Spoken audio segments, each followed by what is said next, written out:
สวัสดีครับวันนี้ก็มาไลฟ์เรื่องตอบทั่วๆไปนะครับยังไม่ได้มีอะไรเป็นพิเศษนะฮะจริงๆไม่รู้ว่ามีใครได้ดูพอดแคสต์นะฮะหรือเปล่าของผมที่ผมทำไว้ในยูทูบเพราะว่าไลฟ์ทุกครั้งที่เซฟไว้ก็จะทำเป็นพอดแคสต์เพราะว่าจริงๆมันมาจากความชอบของตัวเองเลยนะครับในช่วงที่ผมออกกำลังกายหรือว่าเบื่อหรือว่าเราเดินทางอยู่หรือเดินมาทำงานเนี่ยผมก็จะชอบฟังพอดแคสต์สักเรื่องหนึ่งนะครับ แล้วมันมีหลายทีที่พอดแคสต์บางอันมันสั้นไปนะครับพอมันสั้นเสร็จปุ๊บฟังแล้วก็ต้องรออันใหม่หรือก็ต้องมานั่งกดมือถือดูว่ามีเรื่องอะไรขึ้นมานะครับก็เลยคิดว่าเอ๊ะถ้าอย่างงั้นถ้ามันมีพอดแคสต์ที่ยาวๆนะครับแล้ว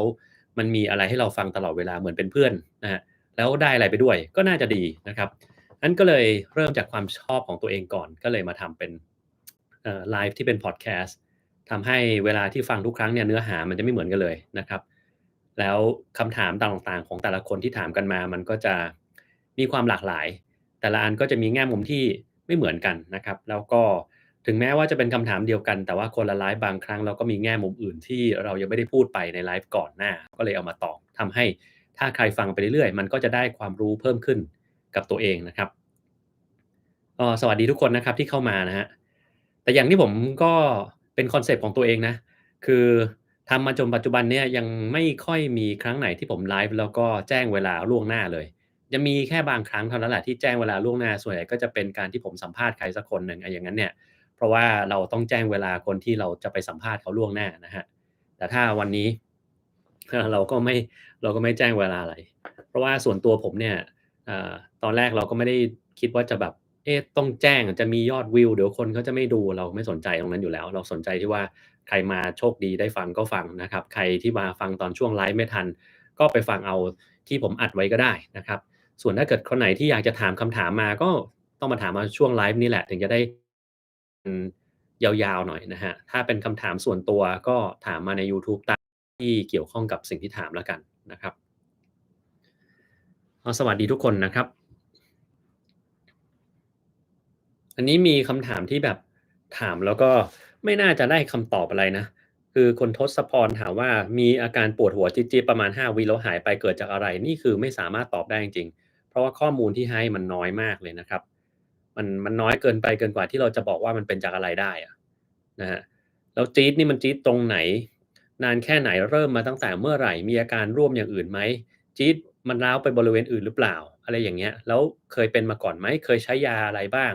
นะครับปัจจุบันมีโรคประจำตัวอะไรไหมเคยรักษามาก่อนเคยตรวจอะไรมาแล้วบ้างเนี่ยพวกนี้มันต้องมีข้อมูลให้ครบๆเนาะเพราะถ้าเรามาบอกอย่างเดียวเช่นผมบอกเนี่ยผมปวดแขนข้างขวามา5นาทีแล้วเนี่ยไม่รู้เป็นอะไรคุณจะตอบผมได้ไหมว่าผมเป็นอะไรผมอาจจะไปกระแทกอะไรมาก็ได้ใช่ไหมครับหรือวันก่อนอาจจะตีแบดมากเกินไปปวดแขนหรือวันที่แล้วเนี่ยมีแมลงมากัดผมก็เลยแขนเจ็บ มันก็ได้ทั้งนั้นดังนั้นเนี่ยถ้าเราได้ข้อมูลไม่ครบเราก็ไม่สามารถที่จะวิเคราะห์อะไรได้ว่ามันเป็นอะไรกันแน่นะครับงั้นถ้าจะให้ผมตอบก็ต้องตอบให้มันมีข้อมูลมากกว่านี้หน่อยจะได้พูดได้นะครับปวดหัวจากหน้าผากเกิดจากอะไรปวดหัวที่หน้าผากเกิดจากอะไรได้ก็บางคนเป็นไข้ก็ได้นะครับบางคนเป็นไซนัสอักเสบก็ปวดตรงบริเวณนั้นได้บางคนสายตามีปัญหาก็ปวดบริเวณนั้นได้เหมือนกันนะครับ ก็มันได้ทั้งหลายอย่างนะหรือบางคนที่เป็นอันตรายกว่านั้นก็คือมีเนื้องอกในสมองก็สามารถปวดด้านหน้าได้เหมือนกันนะครับแต่ผมจะบอกอย่างหนึ่งแล้วกันว่าไอ้อาการปวดหัวแบบไหนที่มันดูอันตรายนะครับซึ่งจริงๆก็เคยเล่าไปแล้วแหละว่าแบบไหนอันตรายนะครับอยู่ในคลิปหนึ่งแล้วก็ในไลฟ์นะครับคือการปวดหัวที่มันไม่หายเป็นรุนแรงเพิ่มขึ้นเรื่อยๆนะครับแล้วเวลาปวดมากๆบางคนอ้วกเนี่ยอ้วกเป็นอ้วกพุ่งนะ ไม่ใช่เหมือนกับคลื่นไส้อาเจียนแล้วอ้วกมาเฉยๆเหมือนธรรมดาทั่วไปแต่คนพวกเนี้ยถ้าอ้วกแล้วมันพุ่งเหมือนกับจะไปโดนกำแพงได้เลยอย่างเงี้ยไอ้อย่างเงี้ยนะครับถ้าภาษาหมอที่เขาเรียนกันมาเขาจะเรียกว่า projectile vomiting คืออ้วกเหมือนเป็นเส้น projectile เลยนะครับอันนั้นคือมีความดันในกะโหลกศีรษะมันสูงขึ้นจากอะไรสักอย่างนะครับอาจจะมีเนื้องอกอยู่ในนั้นหรืออะไรก็ได้นะครับหรือคนที่ปวดหัวจนต้องตื่นขึ้นมาจากการนอนหลับ อย่างเงี้ยมีปัญหาแล้วโดยทั่วไปเราหลับมันไม่ควรจะตื่นมาเพราะว่าปวดหัวมากจนตื่นนะครับนี่แหละหรือถ้าเกิดคนไหนที่ปวดหัวพร้อมกับมีอาการอย่างอื่นเช่นตามันมัวไปเลยนะครับเห็นภาพซ้อนแขนขาอ่อนแรงข้างใดข้างหนึ่งนะครับพวกเนี้ย อันตรายต้องไปตรวจแต่ถ้าเกิดอยู่ๆมันปวดนิดๆหน่อยๆนะครับปวดรำคาญอะแล้วก็เป็นหายๆอย่างเงี้ยไม่ต้องรีบนะครับเราค่อยๆไปตรวจหาสาเหตุก็ได้นะครับแต่ว่าอย่างที่บอกคือ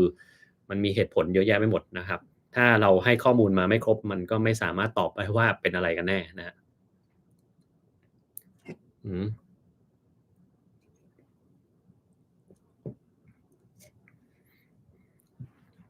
เดี๋ยววันนี้เราจะดูว่ามีใครสามารถถามเราแล้วก็ให้ข้อมูลมาครบได้หรือเปล่าถ้าคุณให้ข้อมูลผมครบผมก็จะสามารถบอกคุณได้มากกว่าการที่บอกว่าเนี่ยปวดหัวมานานแล้วปวดมาหลายปีแล้วหรือว่ามีไอมานานแล้วอะไรอย่างเงี้ยถ้าแค่เนี้ยตอบอะไรไม่ได้เลยนะครับเดี๋ยวลองดูมีใครถามมาอีกคุณปรารภคุณนอกบอกว่ามีเสมหะตลอดเวลามีมาตลอดชีวิตที่ผ่านมาตอนนี้62ปีรู้สึกรำคาญเสมหะอันนี้ก็เหมือนกันครับตอบไม่ได้เหมือนกันว่าตกลงมันเป็นจากอะไรนะ คือผมอะเคยอธิบายไปแล้วว่าคนเราทำไมมันถึงมีเสมหะได้นะครับบางคนจะมากกว่าคนอื่นนะครับแต่แน่นอนว่าพวกนี้จำเป็นจะต้องไปตรวจด้วยว่าคุณเป็นอะไรกันแน่เสมหะที่มันมีเนี่ยมันแปลว่าคุณจะต้องมีอะไรไประคายเคืองทางเดินหายใจสักอย่างหนึ่งและถ้ามันเป็นมาตลอดชีวิตเนี่ยก็แปลว่ามันต้องระคายเคืองจนกระถึงขั้นที่ว่าไอ้ตัวเซลล์ของทางเดินหายใจของเราเนี่ยมันผิดปกติแล้วมันก็เลยสร้างเมือกออกมาเป็นเสมหะตลอดเวลานะครับ เช่นคนที่มีเป็นหลอดลมโป่งพองพวกเนี้ยมีเสมหะตลอดเวลาแล้วจะบอกให้ว่ามันไม่มีทางหายถ้าเป็นหลอดลมโป่งพองนะเสมหะไม่มีทางหายไม่ว่าคุณจะกินยาละลายเสมหะกินยาแก้ไอหรือไปพ่นยาหรืออะไรก็แล้วแต่หรือทำวิธีอะไรมันจะไม่มีทางหายถ้าเป็นกรณีแบบนี้แล้วแบบนี้เนี่ยวิธีเดียวก็คือคุณต้องไอมันออกมาตลอดเวลาที่คุณมีเสมหะถ้าคุณไม่ยอมไอหรือไปกินยากดไอไว้แล้วก็เสมหะที่มีมันจะคั่งข้างในแล้วก็เกิดการติดเชื้อ ทำให้ปอดโดนทำลายมากขึ้นคุณก็จะมีอาการเหนื่อยมากขึ้นกว่าเดิมอีกนะครับแต่ถ้าเกิดไออยู่เรื่อยๆแฮกๆอย่างเนี้ยส่วนใหญ่ก็จะเป็นกรดไหลย้อนแล้วกรดไหลย้อนเนี่ยบอกอย่างหนึ่งนะมันเป็นแล้วเป็นอีกได้นะครับแล้วก็จะเป็นซ้ำอยู่เรื่อยๆยิ่งมันซ้ำรอบหลังๆเนี่ยมันมักจะเป็นแบบเรื้อรังแล้วก็ไม่ได้หายง่ายๆด้วยนะครับเพราะมันเป็นโรคที่จะต้องใช้การปรับเปลี่ยนชีวิตประจำวันนะฮะ แล้วต้องปรับไปตลอดด้วย ถ้าเมื่อไหร่คุณเผลอไม่ปรับเปลี่ยนหรือกลับมาทำพฤติกรรมอย่างเดิมมันก็จะกลับมาเป็นใหม่นะครับหลายคนเวลาเป็นกรดไหลย้อนก็จะบอกว่าเนี่ยไปรักษามาหลายหมอไม่เห็นจะหายเลยกินยาลดกรดมันก็ไม่เห็นจะดีขึ้นเลยเดี๋ยวมันก็เป็นอีกทำไมมันถึงเป็นก็ง่ายๆเลยครับว่าพฤติกรรมของเราปรับยังไม่ครบแล้วก็ไม่ได้ปรับตลอดปรับอะไรบ้างนั้นไปฟังไลฟ์เรื่องของกรดไหลย้อนแล้วก็คลิปเรื่องกรดไหลย้อนผมก็บอกไปแล้วว่าต้องปรับอะไรยังไงบ้างนะครับ ดังนั้นเนี่ยที่บอกว่าไอเสมหะมาตลอดทั้งชีวิตถ้าถามคำแนะนำผมนะข้อแรกคุณไปตรวจก่อนว่าคุณมีโรคอะไรที่ทำให้เสมหะมันเยอะนะเช่นภูมิแพ้น้ำมูกไหลลงคอมีกรดไหลย้อนมีหลอดลมโป่งพองหรือเปล่านะหรือว่าคุณสูดดมกลิ่นอะไรแปลกๆเข้าไปตลอดเวลาหรือฝุ่นอะไรพวกเนี้ยนะถ้าเกิดว่าหาแล้วเจอโรคก็รักษาตามโรคนั้นนะถ้าหาเราไม่เจอโรคหมอบอกว่าเอ็กซเรย์ปอดปกติทุกอย่างปกติหมดให้คุณถามหมอเลยว่าแล้วทำไมคุณถึงไอ นะถามหมอเขาเลยอย่ากลับมาบ้านแล้วก็งงว่าเอ๊ะทำไมเราเป็นอย่างนี้นะครับอีกอย่างหนึ่งที่ต้องทำก็คือ PM 2.5ต้องหลีกเลี่ยงแน่ๆถ้าคุณอยู่ข้างนอกคุณต้องใส่ N95 นะครับเพราะว่าถ้าเกิดคนไหนไอแล้วอะใส่หน้ากากธรรมดามันกันไม่ได้ก็ต้องใส่ N95 ออกไปนะครับถ้าอยู่ในบ้านก็ต้องมีเครื่องฟอกอากาศของในห้องเนี่ยก็จะต้องเก็บให้เป็นระเบียบเรียบร้อยอย่าให้มันมีฝุ่นมาเกาะเพราะว่านั่นคุณจะเป็นถ้าคุณมีสัตว์เลี้ยงอยู่ในบ้านคุณต้องพยายามเอาออกไปนอกบ้านนะครับ บ้านถ้ามันมีพรมมีผ้าม่านหรือมีของวางเกะกะเยอะๆพวกนี้ฝุ่นมันจะจับได้ทำให้คุณยิ่งไอแล้วก็แอร์อย่าให้เป่าโดนหน้าตอนกลางคืนพวกแอร์พวกพัดลมห้ามเด็ดขาดถ้าเป่าโดนก็ยิ่งไอใหญ่เลยนะครับสังเกตตัวเองด้วยว่าไปเจออะไรแล้วไอเพิ่มขึ้นถ้าเจอปุ๊บก็ต้องหลีกเลี่ยงสิ่งนั้นนะครับออกกำลังเดินหนักแค่ไหนถึงจะมีโอกาสกล้ามเนื้อสลายออกกำลังกายจนกระทั่งเรารู้สึกปวดเมื่อยมากๆแล้วเรายังไปทำต่ออีกครับแบบนั้นน่ะแหละที่จะมีปัญหา ลดน้ำหนักวิธีไหนผมไม่ได้ลดน้ำหนักครับนะถ้าถามผมไม่ได้ลดน้ำหนักอะไรผมอะมีแต่อยากจะเพิ่มน้ำหนักด้วยซ้ำไปคือเป้าหมายของผมคือต้องการให้ตัวเองหนักประมาณ70กว่าๆนะครับเพิ่งจะสำเร็จได้ไม่กี่วันแล้วมันก็ลงมาอีกแล้วไม่เข้าใจว่าทำไมตอนแรกผมอุตส่าห์หนักขึ้นไปตั้งแบบ71กิโลแล้วนะคือเพิ่มขึ้นไป71กิโลผ่านไป2-3วันอ้าวเหลือ68อีกแล้วเราก็เลยแบบนี่เราก็พยายามกินพยายามออกกำลังกายเยอะแล้วมันยังไม่ได้ขึ้นขนาดนั้นผมก็อาจจะต้องไปเล่นกล้ามเพิ่มขึ้นนะครับ คือส่วนตัวผมไม่ได้สนใจว่าน้ำหนักเราจะเป็นเท่าไรนะผมสนใจว่าเวลาที่เรามองตัวเองในกระจกแล้วเรารู้สึกพอใจกับรูปร่างตัวเองหรือยังนะครับบางคนบอกว่าเอ๊ะต้องคำนวณ BMI ต้องคำนวณtotal daily energy expenditure หรือเปล่านะครับหรือว่าจะต้องกินอาหารแค่ไหนยังไงคือผมไม่ได้สนใจตรงนั้นผมสนใจว่าผมดูตัวเองในกระจกแล้วโอเคเราพอใจไหมถ้าพอใจไม่ต้องสนใจว่า BMI เท่าไรหนักแค่ไหนจะต้องกินอะไรมันดีแล้วก็ดีนะครับแต่ถ้าเกิดคุณน้ำหนักเยอะมากเกินแบบไปเยอะเลยมีหน้าท้องแบบเริ่มเทิ่มนะครับแน่นอนว่าการกินอาหารเนี่ยมันก็ต้องเลือกอันที่มันพลังงานต่ำนะฮะ ถ้ากินพวกคาร์โบไฮเดรตเยอะๆก็จะต้องลดลงมานะฮะหรืออย่างน้อยก็ตัดออกไปเลยครึ่งหนึ่งนะครับการออกกำลังกายเนี่ยบางคนจะไปบอกว่าเฮ้ยการออกแบบแอโรบิกจะเผาผลาญพลังงานได้ก็เผาได้เหมือนกันนะครับแต่ว่าไม่ค่อยเยอะเท่าไรสิ่งที่ผมอยากจะแนะนำถ้าเกิดคุณอยากจะออกแอโรบิกนะคุณควรจะเล่นเวตร่วมไปด้วยเพราะว่าถ้าเมื่อไหร่ก็ตามที่คุณได้กล้ามเนื้อที่มันใหญ่มากขึ้นเนี่ยมันจะกินพลังงานคุณเยอะมากเลยทำให้น้ำหนักคุณลดได้ง่ายกว่าปกติ แล้วบางคนบอกว่าเฮ้ยก็เนี่ยดูรูปร่างดีแล้วทำไมน้ำหนักมันยังไม่ลดเพราะว่ากล้ามเนื้อที่มันใหญ่มากขึ้นเนี่ยมันเป็นตัวที่เพิ่มน้ำหนักคุณครับแต่ไอ้ตัวที่มันหายไปคือไขมันไขมันเนี่ยถ้าเทียบปริมาณเท่ากับกล้ามเนื้อนะคือมันเบากว่ากล้ามเนื้อนะครับดังนั้นบางคนจะเห็นว่าเฮ้ยน้ำหนักเราไม่ลดเลยแต่รู้สึกว่ารูปร่างดีขึ้นไขมันหน้าท้องมันเริ่มหายแล้วก็กล้ามก็เริ่มมาไอ้แบบเนี้ยก็แปลว่าเราเริ่มมีการเปลี่ยนแปลงสมดุลของร่างกายไปในทางที่ดีขึ้นเราก็ไม่ต้องสนใจว่าน้ำหนักเราจะเป็นเท่าไรนะครับ อืมวันนี้คงไม่ได้ตอบทุกคำถามนะจะดูว่าอันไหนที่มันน่าเอามาคุยเล่น32ปีกระดูกชอบมีเสียงลั่นกรอบแกรบอันนี้ก็ไม่ได้มีปัญหาอะไรมีช่วงกระดูกช่วงขยับตัว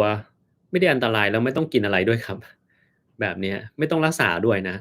มันทำอะไรกับมันไม่ได้เท่าไรนะครับแต่บางคนก็จะบอกคุณว่าเนี่ยฉันไปกินGlucosamine กินคอลลาเจนแล้วมันดีขึ้นก็แล้วแต่นะครับกินพวกนั้นก็ได้มันก็ไม่ได้มีปัญหาอะไรแต่ว่าไอ้ตัวการลั่นกรอบแกรบพวกเนี้ยมันไม่ได้มีปัญหาอยู่แล้วตั้งแต่แรกนะครับถ้ามันไม่เจ็บนะ คุณเกียรติบอกว่ามีแนวทางอะไรที่จะพิจารณาว่าจ่ายยาสูตรเข้าคอหรือเปล่าเมื่อผู้ป่วยเจ็บคอมีเสมหะเหลืองไอเป็นหวัดมาหา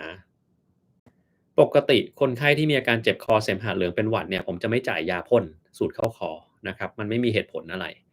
ยาที่มันสูดเข้าคอเนี่ยเราจะให้ในคนที่เป็นโรคหอบหืดเพราะมันต้องเข้าไปถึงหลอดลมนะครับหรือว่ามี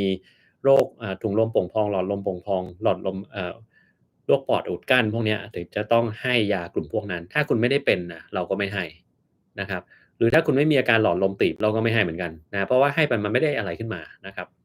งั้นอันนี้เราก็ใช้พิจารณาว่าเราจะจ่ายใครไม่จ่ายใครคือดูจากโรคประจำตัวที่เขาเป็นตรวจร่างกายดูว่ามีหลอดลมมันตีบไหมถ้ามีเราก็ให้ถ้าไม่มีก็ไม่ให้ครับ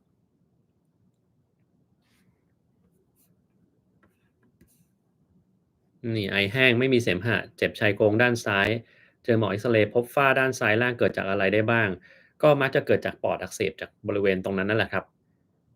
มักจะเป็นจากการติดเชื้อดังนั้นก็ทำตามที่หมอเขาบอกถูกแล้วครับหลังจากที่หายเสร็จปุ๊บก็ต้องไปตรวจด้วยนะว่ามันยังอยู่หรือเปล่าที่สำคัญเวลาไอแล้วที่เจ็บซี่โครงข้างซ้ายเนี่ยต้องดูด้วยว่าคุณอยู่เฉยๆแล้วคุณไอแล้วคุณเจ็บหรือว่าคุณไอแล้วคุณเจ็บ เพราะบางกรณีมันเจ็บเพราะว่ากล้ามเนื้อบริเวณนั้นเนี่ยมันหดเกร็งนะครับมันก็เลยเจ็บขึ้นมาถ้าแบบนี้เวลาที่คุณหายไอปุ๊บมันก็ไม่เจ็บแล้วแต่ถ้าเกิดคุณอยู่เฉยๆคุณก็เจ็บแล้วเนี่ยอันนี้อาจจะต้องระวังหน่อยนะครับมันขึ้นอยู่กับฝ้าลักษณะเป็นยังไงถ้าฝ้าเนี่ยมันเป็นลักษณะสามเหลี่ยมอันเนี้ยเป็นพิเศษแล้วถ้าเราเอ็กซเรย์มาสมมุติว่าตรงนี้เป็นผนังทรวงอกเราแล้วตรงกลางเนี่ยเป็นหัวใจ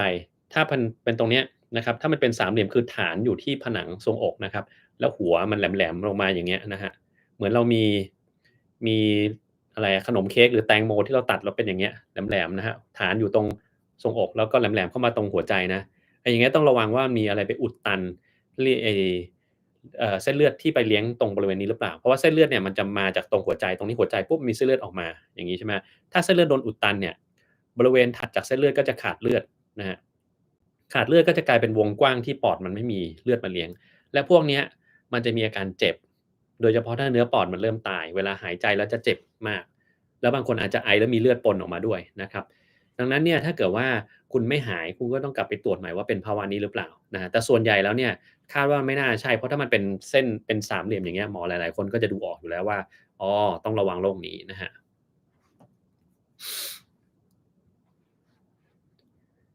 ถ้าเริ่มต้นว่าไม่ได้โทษวัคซีนก็แปลว่าโทษวัคซีนแล้วครับคุณทศพรนะ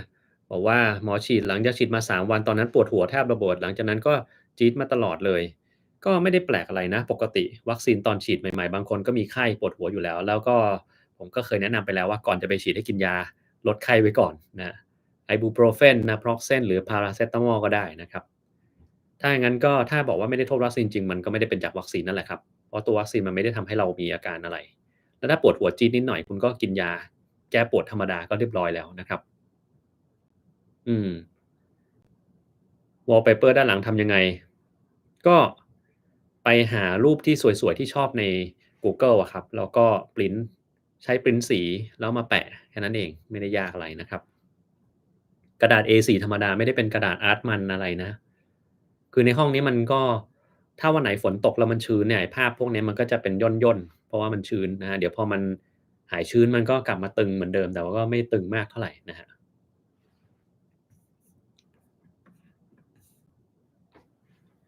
คุณแมนบอกว่าแม่เสียด้วยวัณโรคนะครับดูแลแม่มาตลอดไม่ได้ตรวจมา1 ปีไม่มีอาการยังต้องตรวจอยู่ไหมต้องตรวจครับต้องไปตรวจดูว่าคุณมีวัณโรคแฝงหรือเปล่าถ้ามีคุณต้องรักษานะเพราะว่าถ้าไม่รักษาเนี่ยมันจะเลือกเวลาที่คุณอ่อนแอที่สุดแล้วมันจะออกมานะอันนั้นน่ะอาจจะลำบากนะครับดังนั้นต้องจัดการก่อนนอนกรนขากระตุกตอนกลางคืนบางครั้งง่วงตอนตลอดวันไม่มีสมาธิแล้วไปรักษาหรือยังอันนี้นะครับ ทานยา Fluoxetine เครื่องเม็ดจะส่งผลต่อ OSA ไหมครับเพิ่งรู้จัก OSA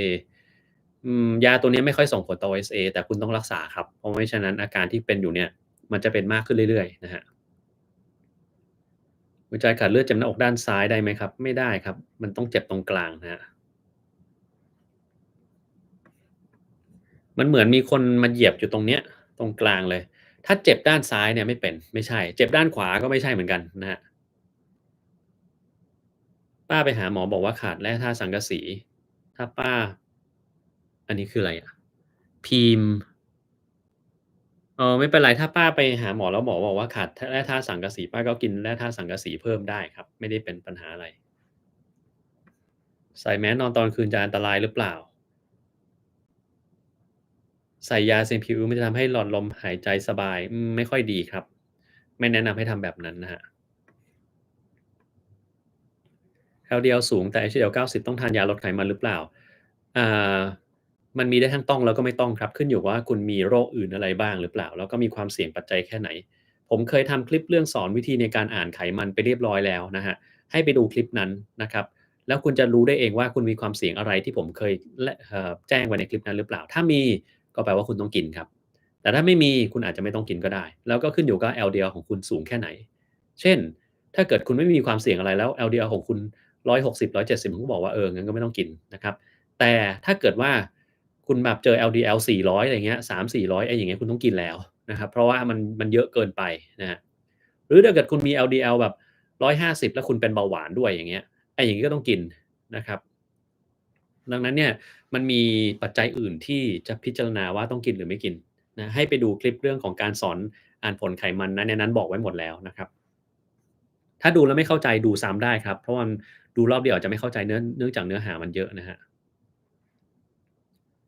ความดันสูง150/90เป็นไปได้ไหมที่จะกินยานอนหลับไม่ได้หลับเป็นธรรมชาติคิดเอาเองสงสัยความดันสูงไม่น่าจะเกี่ยวอะไรกับยานอนหลับนะครับแต่มันต้องมีเหตุผลอื่นน่ะเช่นถ้าเราน้ำหนักตัวเยอะเกินไปหรือถ้าเรามีการหยุดหายใจในขณะหลับนะเพราะว่าถ้าบางคนหยุดหายใจในขณะหลับแล้วไม่รู้ตัวแล้วไปกินยานอนหลับเนี่ยจะยิ่งเป็นนะครับจะยิ่งหยุดหายใจในขณะหลับใหญ่เลยแล้วพอเป็นแบบนี้ปุ๊บความดันก็จะยิ่งขึ้นใหญ่เลยนะครับถ้ามีโรคนี้อยู่ก็ต้องจัดการรักษาที่ต้นต่อนะครับหรือถ้าเกิดคนไหนไม่ออกกำลังกายเลยน้ำหนักตัวเยอะมันก็สูงคนไหนที่ทานเค็มบ่อยๆก็สูงได้ก็ต้องแก้ตรงนั้นก่อน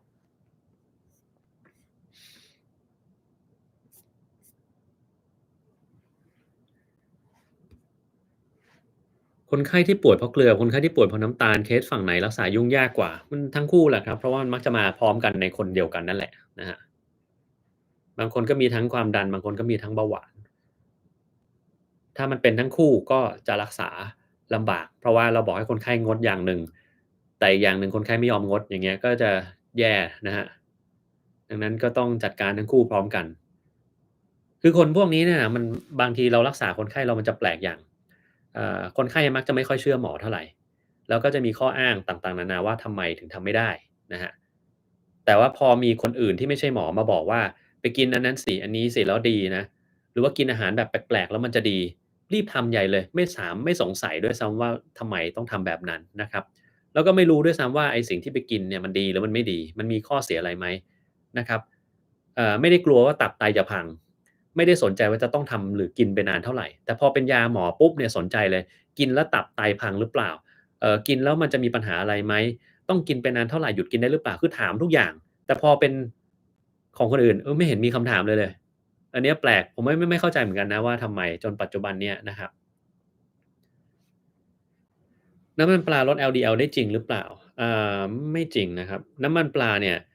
มันมีข้อที่ควรระวังอย่างหนึ่งคือหลายๆคน LDL สูงขึ้นนะครับแต่แน่นอนมันจะต้องมีบางคนกินแล้ว LDL รู้สึกว่าเอ๊ะมันลดลงแฮะแต่ว่ามันไม่ได้ลดลงเพราะว่าน้ำมันปลาครับมันไปลดลงเพราะว่าคุณอาจจะไปกินอย่างอื่นที่ทำให้น้ำมันที่ทำให้ LDL มันลดลงด้วยไม่ได้เกี่ยวอะไรกับน้ำมันปลาโดยตรงนะครับ เพื่อนอายุ25นะครับบวชเรียนตั้งแต่อายุ14สึกออกมาค่าตับสูงอยากทราบว่ามีอาหารประเภทไหนที่ทำให้ค่าตับสูงไม่มีครับไม่มีเลยนอกจากแอลกอฮอล์แต่ต้องไปหาอย่างอื่นด้วยนะเช่นเป็นไวรัสตับอักเสบอะไรซ่อนอยู่ในร่างกายหรือเปล่าที่ทำให้เป็นแบบนั้นนะครับหรือบางทีก็มีโรคอย่างอื่นซ่อนอยู่ที่เราไม่รู้อืมการตรวจดีเอ็นเอหาพรสวรรค์เชื่อถือได้ไหมผมต้องบอกตรงๆเลยนะเชื่อไม่ได้ครับ ไม่ได้เลยด้วยนะไม่ได้เลยแบบเลยอะนะครับแต่ถ้าเกิดคุณรู้สึกว่าเอ๊ะเราอยากจะไปตรวจนะครับเรามีสตางค์อยากจะไปทำนะครับแล้วเห็นว่ามีคนโน้นทำแล้วเขาก็เฮ้ยลูกเขาก็ไปทำแบบนั้นก็ดีคือคุณจะไปทำก็ได้นะแต่ถ้าเป็นผมจะไม่ได้เชื่ออะไรกับมันมากเท่าไรนะครับจะไม่ได้ไว้ใจมันมากเช่นถ้ามันบอกว่าลูกคุณเก่งคณิตศาสตร์งั้นเราต้องไปทำอะไรก็ได้ที่เกี่ยวกับเลขอย่างเงี้ยนะครับ แล้วลูกคุณไปเรียนแล้วคุณไม่ชอบเลขก็อย่าฝืนทำให้เขาทำนะครับก็ไปทำอย่างอื่นดีกว่าแต่เอาจริงๆนะคือถ้าดูที่พื้นฐานเนี่ยการตรวจดูพรสวรรค์เนี่ยไม่มีประโยชน์อะไรทั้งสิ้นนะครับแล้วเขาก็มีงานวิจัยเอาดีเอ็นเอของ Beethoven รู้จัก Beethoven ไหมที่เป็นนักแต่งเพลงที่แบบเก่งๆที่แต่ละคนบอกว่าเป็นโอ้โฮอัจฉริยะเลยอะ Ludwig von Beethoven เนี่ยรู้จักใช่ไหมครับแต่งเพลงแบบหลายเพลงเยอะแยะไปหมดแล้วคุณรู้ไหมครับว่าเขาเอาดีเอ็นเอมาวิเคราะห์หาพรสวรรค์ปรากฏว่าอะไรรู้ไหมมีพรสวรรค์ทางดนตรีต่ำเออนี่แหละถ้ามันเชื่อถือได้จริงๆเนี่ยของ Beethoven เนี่ยมันควรจะต้องแบบโอ้โฮอัจฉริยะก้องโลกเพราะว่าเขาก็เป็นอัจฉริยะถูกไหมครับเรารู้อยู่แล้วเขาแต่งเพลงคลาสสิกแบบดังมากแล้วไอ้คนแต่งเพลงคลาสสิกแบบดังตรวจแล้วมันจะออกมาแบบความสามารถทางดนตรีต่ำมันเป็นไปไม่ได้อยู่แล้วอะถูกไหมครับแต่มันก็เป็นไปแล้วอะดังนั้นมันแปลว่าอะไร ก็แปลว่าความสามารถทางพรสวรรค์พวกที่ตรวจออกมาจากดีเอ็นเอเนี่ยมันเชื่อไม่ค่อยได้อะถูกไหมครับเออแต่คุณก็อาจจะบอกว่าอันนี้ก็คือ1ตัวอย่างเท่านั้นเองเราจะไปเอาตัวอย่างนี้มาเป็นข้อสรุปมันก็คงจะไม่ได้แต่ผมก็ต้องถามคุณกลับนะครับว่าอย่างนี้คืออ้าวแล้วไอ้ตอนแรกที่บอกว่าไอ้ดีเอ็นเอที่ตรวจหาพรสวรรค์เนี่ยเขามีหลักฐานอะไรอะที่บอกว่ามันตรวจหาพรสวรรค์ได้ตั้งแต่แรกผมก็ยังไม่เห็นเลยนะเออนะครับ แต่ถ้าเกิดคุณยังมีความสงสัยอยู่แล้วก็ไม่ค่อยเชื่ออยู่อีกนะครับผมก็ต้องบอกอย่างงี้ตัวผมเองเนี่ยคุณเชื่อมากไม่ได้หรอกเพราะว่าผมไม่ได้เป็นหมอทางด้านพันธุศาสตร์นะครับผมไม่ได้เก่งเชี่ยวชาญทางด้านยีนหรืออะไรพวกนี้ถ้าคุณจะถามนะคุณลองไปถามหมอที่เกี่ยวข้องกับพันธุศาสตร์เช่นพี่มานพอย่างเงี้ยศาสตราจารย์มานพที่ศิริราชเนี่ยแกเป็น genetic นะครับ geneticist เลยก็ลองไปถามดูจากแกเลยว่าแกเห็นเป็นยังไงเกี่ยวข้องกับ DNA หาพรสวรรค์นะครับผมเชื่อเลยนะถ้าเป็นพี่มานพแกตอบนะแกต้องตอบว่าไม่เห็นด้วยแล้วก็ของพวกเนี้ยแกอาจจะบอกเลยนะว่าหลอกลวงนะครับแต่ลองไปถามแกดูอันนี้ผมพูดแทนแกไม่ได้นะเพราะว่าผมก็พูดในมุมมองของผมที่ผมศึกษามาจากงานวิจัยต่างๆเท่านั้นเองนะครับงั้นก็ลองดูนะครับ อืม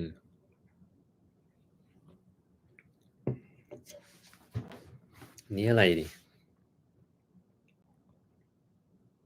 อายุ56 Menopause แล้วมีอาการปวดหลังส่วนล่างอย่างรุนแรง2ปีที่แล้วไปหาหมอกระดูกทำ MRI แล้วก็ฉีดยาสเตียรอยด์เดือนถัดมามีเลือดออกเหมือนมีประจำเดือนตอนแรกไม่อย่างเงี้ยต้องกลับไปตรวจดูถ้าเกิด Menopause มันหมายความว่า1ปีแล้วคุณไม่มีประจำเดือนเลยนะครับถ้าปีหนึ่งแล้วไม่มีประจำเดือนแล้วอยู่ๆมันกลับมามีใหม่อันนี้ต้องไปตรวจภายในแล้วนะครับ มันไม่ได้เกี่ยวข้องกับการที่ฉีดสเตียรอยด์เข้าไปนะครับแต่ว่าต้องไปดูว่าไอ้ที่ปวดหลังเนี่ยมันมีอะไรหรือเปล่านะครับเพราะบางที MRI ที่หาหมอกระดูกสันหลังเขาก็จะดูแต่ตรงไขสันหลังกระดูกแล้วก็กล้ามเนื้ออย่างเดียวนะครับแต่ว่าปวดหลังมันก็เป็นสาเหตุอื่นได้เหมือนกันนะดังนั้นถ้าเมนหายไปปีหนึ่งแล้วอยู่มันมาใหม่แน่นอนต้องไปตรวจภายในนะครับสวัสดีทุกคนที่เพิ่งเข้ามาใหม่ด้วยนะครับวันนี้เราคุยเรื่องทั่วๆไปนะฮะถ้าใครมีอะไรอัปเดตมาเล่าให้ผมฟังก็เล่าบ้างนะครับเพราะว่าอันนี้ผมก็จะตอบคำถามอันที่ผมคิดว่าน่าจะมีอะไรสนุกๆมาคุยเท่านั้นนะครับคุณจอห์นซีน่าบอกว่ามีอาการปวดข้อเป็นไปหายๆเพิ่งตรวจสุขภาพเจอ Uric 8.6อาการแบบนี้มีสิทธิ์เป็นโรคเกาต์หรือเปล่าข้อตรงไหนครับที่ปวดนะครับ คือโดยทั่วไปเนี่ยถ้าเรื่องเกาต์เนี่ยมันควรจะเป็นข้อที่นิ้วโป้งเท้าแล้วเวลามันปวดขึ้นมาจะปวดมากเลยปวดแบบบวมแดงร้อนแล้วแค่บางทีนะครับปวดเกาต์เนี่ยแค่มีลมเป่าเบาๆก็เจ็บแล้วนะครับขนาดนั้นเลยนะครับแต่ถ้าเกิดคุณรู้สึกว่าปวดรำคาญอะแต่มันไม่ถึงขนาดว่าทำอะไรไม่ได้เลยอะอันเนี้ยไม่น่าใช่เกาต์นะครับแล้วการที่มียูริกสูงไม่ได้แปลว่าคุณต้องเป็นเกาต์เสมอไปนะครับไม่ได้แปลว่าเป็นแบบนั้นดังนั้นเนี่ย ต้องดูลักษณะอาการปวดข้อของคุณว่ามันเป็นใช่เกาต์แน่หรือเปล่านะครับ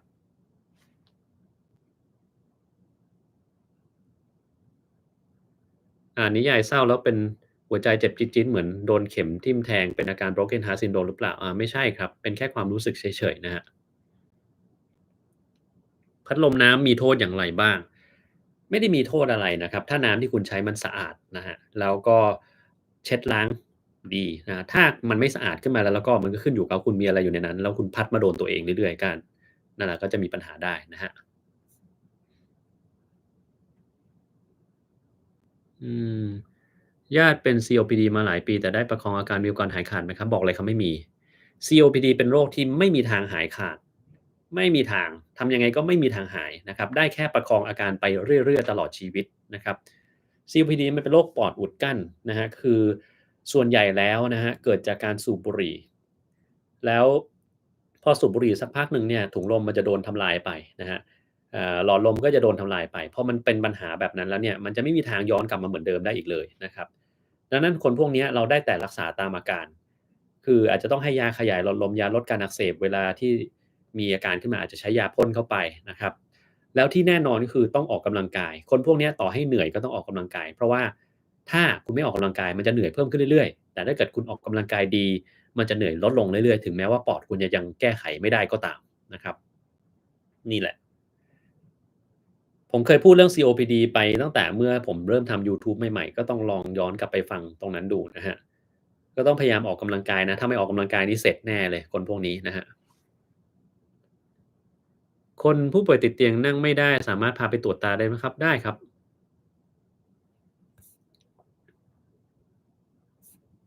อืมอันนี้มีอะไรที่น่าสนใจบ้าง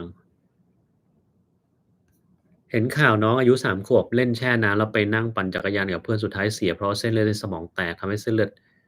ทำให้แตกตื่นว่าร้อนแล้วแช่น้ำทำให้เส้นเลือดสมองแตกได้จริง อันนี้ไม่ได้ดูข่าวเลยครับแต่ว่าการที่น้อง3ขวบเล่นแช่น้ำแล้วอยู่เส้นเลือดสมองแตกไม่เกี่ยวอะไรกับน้ำร้อนครับบอกเลยไม่เกี่ยวแสดงว่าน้องเขาต้องมีความผิดปกติทางเส้นเลือดในสมองที่แบบหายากๆแล้วก็อยู่ๆเป็นได้ครับเก็บ stem cell จากสารสะดือลูกตลอดเก็บไว้ใช้รักษาโรคหรือความงามได้จริงหรือเปล่ามีทั้งจริงและไม่จริงข้อแรกเอาเรื่องความงามก่อนบอกเลยครับไม่จริงนะคุณจะเอาไปฉีด stem cell 50ล้านตัวหรือกี่ล้านตัวก็ปัจจุบันมันยังใช้ไม่ได้นะ เอองานวิจัยยังไม่ได้แบบเข้มข้นขนาดบอกว่าเฮ้ยฉีดแล้วมันจะดีแต่ถ้าเกิดคุณรู้สึกว่าฉีดแล้วมันดีแล้วคุณมีเงินจ่ายตามสบายเลยครับแต่เอาไว้รักษาโรคปัจจุบันเนี่ยโรคที่ใช้ stem cell ในการรักษาก็คือการปลูกถ่ายไขกระดูกเท่านั้นนะครับหมายความว่าคุณต้องเป็นพวก leukemia หรือมีโรคอะไรก็แล้วแต่ที่ต้องปลูกถ่ายไขกระดูกอย่างอื่นนะครับเป็นกลุ่มเดียวเลยที่ใช้สเต็มเซลล์ในการรักษาแต่ถ้าเกิดบอกว่าเฮ้ยเป็นพังผืดปอดเป็นหัวใจวายเป็นหัวใจขาดเลือดสมองเสื่อมจะใช้สเต็มเซลล์ได้ไหมคำตอบคือไม่ได้ครับใช้ไปก็ไม่มีประโยชน์อะไรขึ้นมานะฮะดังนั้นเนี่ยคุณก็ต้องลองคำนวณก่อนว่าถ้าคุณจะใช้ตามที่ทางการแพทย์บอกว่ามันได้ผลจริงๆคุณก็ต้องคำนวณว่าคุณมีโอกาสจะเป็นลิวคีเมียมากน้อยแค่ไหนในอนาคตอันนี้หมายความว่าลูกคุณมีโอกาสเป็นลิวคีเมียไหม ลูกคุณมีโอกาสเป็นโรคอะไรที่มันต้องปลูกถ่ายไขกระดูกไหมถ้ามีมันถึงจะได้ใช้ประโยชน์แต่ถ้าไม่มีแล้วล่ะก็หรือมีโอกาสน้อยมากๆสิ่งที่คุณเกิดขึ้นก็คือคุณก็จะต้องเสียเงินในการเก็บไอ้ตัว stem cell ไว้ในตู้แช่แข็งไปเรื่อยๆนะครับตราบใดที่คุณยังอ่าไม่ขาย stem cell ไปให้งานวิจัยคุณก็ต้องจ่ายตังค์ไปเรื่อยๆแล้วนี่คือจริงๆมันคือธุรกิจในการทำเงินอย่างหนึ่งถูกไหมครับเหมือนประกันเวลาคนทำประกันเนี่ย ไม่ใช่ทุกคนจะมีปัญหาที่ต้องเคลมประกันถูกไหมครับแต่มันก็จะมีบางคนที่ต้องเคลมทีนี้ถ้าคนที่ต้องเคลมมันแบบทุกคนเลยอะเยอะมหาศาลเนี่ยบริษัทประกันก็เจ๊งถูกไหมครับบริษัทประกันก็จะทำเงินททำรายได้ได้ก็ต่อเมื่อมีคนเคลมประกันน้อยกว่าคนที่ไม่เคลมนะครับการเก็บ stem cell ก็เหมือนกันคนส่วนใหญ่เนี่ยมันไม่ต้องใช้ stem cell มันจะมีคนส่วนน้อยมากอะแบบ0จุดกี่เปอร์เซ็นต์ก็ไม่รู้ผมลืมตัวเลขไปแล้วที่ต้องใช้ stem cell จริงๆนะฮะ ที่เหลือคือไม่ต้องใช้ stem cell แต่ก็มีความรู้สึกว่าเฮ้ยเดี๋ยวฉันเก็บไว้ดีกว่าเพราะว่าเผื่อต้องใช้ในอนาคตมันก็ต้องเสียค่าเก็บรายปีไปเรื่อยๆบางทีอาจจะมีผ่อนบางทีอาจจะมีบางที่บอกโอ้ถ้า5ปีนะจ่าย5ปีรวดเนี่ยลดเท่านี้เปอร์เซ็นต์นะครับจ่าย10ปีลดเท่านี้เปอร์เซ็นต์อาถ้าเอาออกมาก่อนก็ไม่มีปัญหาอะไรไอ้อย่างเงี้ยนะครับพวกนั้นก็คือการทำกำไรนะครับถามว่าได้ประโยชน์หรือเปล่าอันนี้แล้วแต่เลยครับว่าคุณจะเป็นคนที่คิดแบบยังไงว่ามีโอกาสเกิดปัญหาขึ้นมามากแค่ไหนนะฮะ ทานวิตามิน B 6-12เป็นประจำเสี่ยงเป็นมะเร็งเหมือนที่ประเทศญี่ปุ่นบอกใช่ไหมครับไม่ใช่ครับอันนี้ผมไม่แน่ใจว่าประเทศญี่ปุ่นเขาบอกอะไรทีเนี้ยผมประหลาดใจอย่างหนึ่งนะเรื่องของญี่ปุ่นเนี่ยผมเห็นคนอ้างมาหลายงานแล้วมีคนไปฟังมามีข่าวออกมานะครับหรือที่สำคัญไปกว่านั้นที่ได้ยินคือมียูทูบเบอร์คนหนึ่ง รู้สึกจะเป็นคนญี่ปุ่นแล้วชอบเอางานอะไรออกมาอย่างหนึ่งที่บอกว่าที่ญี่ปุ่นเขามีงานวิจัยออกมาแบบนั้นแบบนี้แต่ผมไม่เคยเห็นคนคนนั้นเนี่ยเอางานวิจัยออกมาอ่านให้เราฟังเลยนะครับผมตามไปหาต้นตอก็ไม่ได้เห็นว่างานวิจัยสรุปเสียงั้นเสียหน่อยนะครับหรือผมอ่านผิดก็ไม่รู้นะครับแต่ผมมั่นใจว่าถ้าผมอ่านงานวิจัยอะมันไม่น่าพลาดได้ง่ายๆอะนะครับผมเป็นคนที่เอ่อละเอียดพอควรในการอ่านงานวิจัย ดังนั้นเนี่ยถ้าอยู่ๆเราไปได้ยินมาจากไหนว่าที่ญี่ปุ่นมีงานวิจัยแบบอย่างนั้นอันนี้อย่าเพิ่งเชื่อโดยเฉพาะถ้ามันเป็นงานวิจัยที่มันดูแล้วมันขัดกับสามัญสำนึกของเราอะนะครับขอบคุณคุณจุ๋มนะครับที่สนับสนุนมานะครับวันนี้เป็น National Bubble Tea Day จริงเหรอเดี๋ยวถ้างั้นเราต้องเดินไปร้าน Bubble Tea สักหน่อยเผื่อว่าเราจะมีได้กินแบบของดีนะครับ คอลลาเจนแบบทานร่างกายสามารถดูดซึมไปใช้เป็นคอลลาเจนในร่างกายได้หรือเปล่าหมอบางท่านบอกว่าไม่ดูดซึมชวนทานเปล่าผมทำคลิปเรื่องคอลลาเจนไปเรียบร้อยแล้วครับคุณไปฟังคลิปนั้นเลยบอกเลยคอลลาเจนที่คุณทานไปอะมันจะโดนย่อยเป็นกรดอะมิโนเล็กๆแล้วก็ดูดซึมเข้าไปในร่างกายแล้วหลังจากนั้นน่ะร่างกายคุณจะคิดเอาเองว่าจะต้องใช้คอลลาเจนหรือเปล่าถ้าต้องใช้มันจะประกอบเป็นคอลลาเจนใหม่ถ้าบอกว่าไม่ต้องใช้เดี๋ยวมันก็ขับทิ้งออกมานะครับดังนั้นถ้าเกิดว่าร่างกายคุณไม่ต้องใช้คอลลาเจนคุณกินเข้าไปก็เปลืองตังค์ฟรีแต่ถ้าร่างกายคุณมีเหตุผลที่ต้องใช้คอลลาเจนเยอะๆร่างกายคุณจะบอกเองว่าเฮ้ย ฉันต้องสร้างคอลลาเจนแล้วล่ะ ถ้ามีวัตถุดิบที่กินเข้ามาเราก็จะเอามาสร้างแค่นั้นเลยนะครับวิตามินเสริมที่ควรกินมีอะไรบ้างครับมีตามสิ่งที่คุณกินอาหารนั่นแหละถ้าคุณขาดอะไรคุณก็ต้องกินตรงนั้นเข้าไปไม่มีอะไรที่แบบกินมันทุกคนได้เช่นถ้าเกิดคุณไม่ค่อยกินผักเลยอย่างเงี้ยการกินแมกนีเซียมที่มันอยู่ในคลอโรฟิลล์ก็เป็นส่วนที่สมควรจะกินนะครับวิตามินที่มีในผักต่างๆนะ ถ้าพวกอะไรที่มันสีส้มสีเหลืองทั้งหลายแหละแครอทอย่างเงี้ยก็ในนั้นมีพวกวิตามินเอคุณก็อาจจะกินพวกนั้นเข้าไปเสริมก็ได้นะครับถ้าเกิดคุณไม่กินปลาเลยก็การกิน Fish Oil ก็เป็นส่วนหนึ่งซึ่งช่วยได้นะครับแต่ถ้าเกิดคุณเป็นคนที่กินทุกอย่างอยู่แล้วตั้งแต่แรกก็ไม่ต้องกินอะไรเสริมเลยครับนะดังนั้นแต่ละคนไม่มีเหมือนกันครับมันจะแตกต่างกันไปเลยคุณพัชราบอกผู้สูงอายุเข่าเสื่อมจะฉีด PRP ขายเป็นคอร์สช่วยได้แค่ไหนครับบอกเลยครับว่ามันเป็นการรักษานอกเหนือทางการแพทย์ปัจจุบันนะครับ แล้วมันก็ไม่ค่อยได้ช่วยเท่าไรนะคุณใช้การรักษาแบบปัจจุบันจะดีที่สุดนะครับแบบปัจจุบันเนี่ยมีตั้งหลายอย่างที่เขาใช้กันนะครับอย่างน้อย PRP ก็ไม่ใช่หนึ่งในนั้นนะ PRP เนี่ยมันคือ platelet rich plasma เอามาจากเลือดของคุณเองนะครับแล้วก็พอเจาะเลือดออกมาปุ๊บเขาก็จะปั่นเอาตัวพลาสมาออกมาซึ่งในนั้นมันมีเกล็ดเลือดอยู่แล้วก็โดยทั่วไปมันจะมีสาร growth factor คือสารที่ทำให้เกิดการเจริญเติบโตอยู่ในนั้นถ้าเอาออกมาเสร็จปุ๊บแล้วเนี่ยเขาเชื่อว่าถ้าฉีดเข้าไปในโรคบางโรคมันจะดีขึ้นแต่ไม่เสมอไปครับถามว่าทำไมเลือดของแต่ละคนเนี่ยมี growth factor ไม่เท่ากันถ้าเกิดคุณยิ่งแก่เข้าไปเรื่อยๆนะเลือดของคุณ growth factor ก็จะลดลง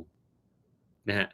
ดังนั้นการถ่ายเลือดหรือพลาสมาที่มันมี growth factor ซึ่งอยู่ใน PRP เนี่ยถ้า growth factor ในนั้นมันไม่ค่อยมีนะคุณฉีดไปคุณก็จะไม่เกิดอะไรขึ้นดังนั้นโดยทฤษฎีแล้ว PRP มันจะได้ผลถ้าเกิดคุณอายุน้อยใช่ไหมเพราะว่าอายุน้อย growth factor ยังอยู่คุณได้ดู Brian Johnson ไหมครับที่เขาทำเรื่องของBlueprint น่ะที่เขามีการถ่ายพลาสมาจากลูกเขามาที่ร่างกายเขาเพราะว่าพลาสมาของเขาคือพลาสมาของคนอายุ45-46แต่พลาสมาของลูกเขาคือคนที่อายุ20กว่าซึ่งมีคนซึ่งมี growth factor สูงกว่าของเขาแน่นอนเขาถึงต้องถ่ายเลือดลูกมาที่เลือดตัวเขาไม่ใช่ถ่ายตัวเขาเข้าตัวเขาเข้าใจตรงนี้ไหมครับนั่นแหละอืม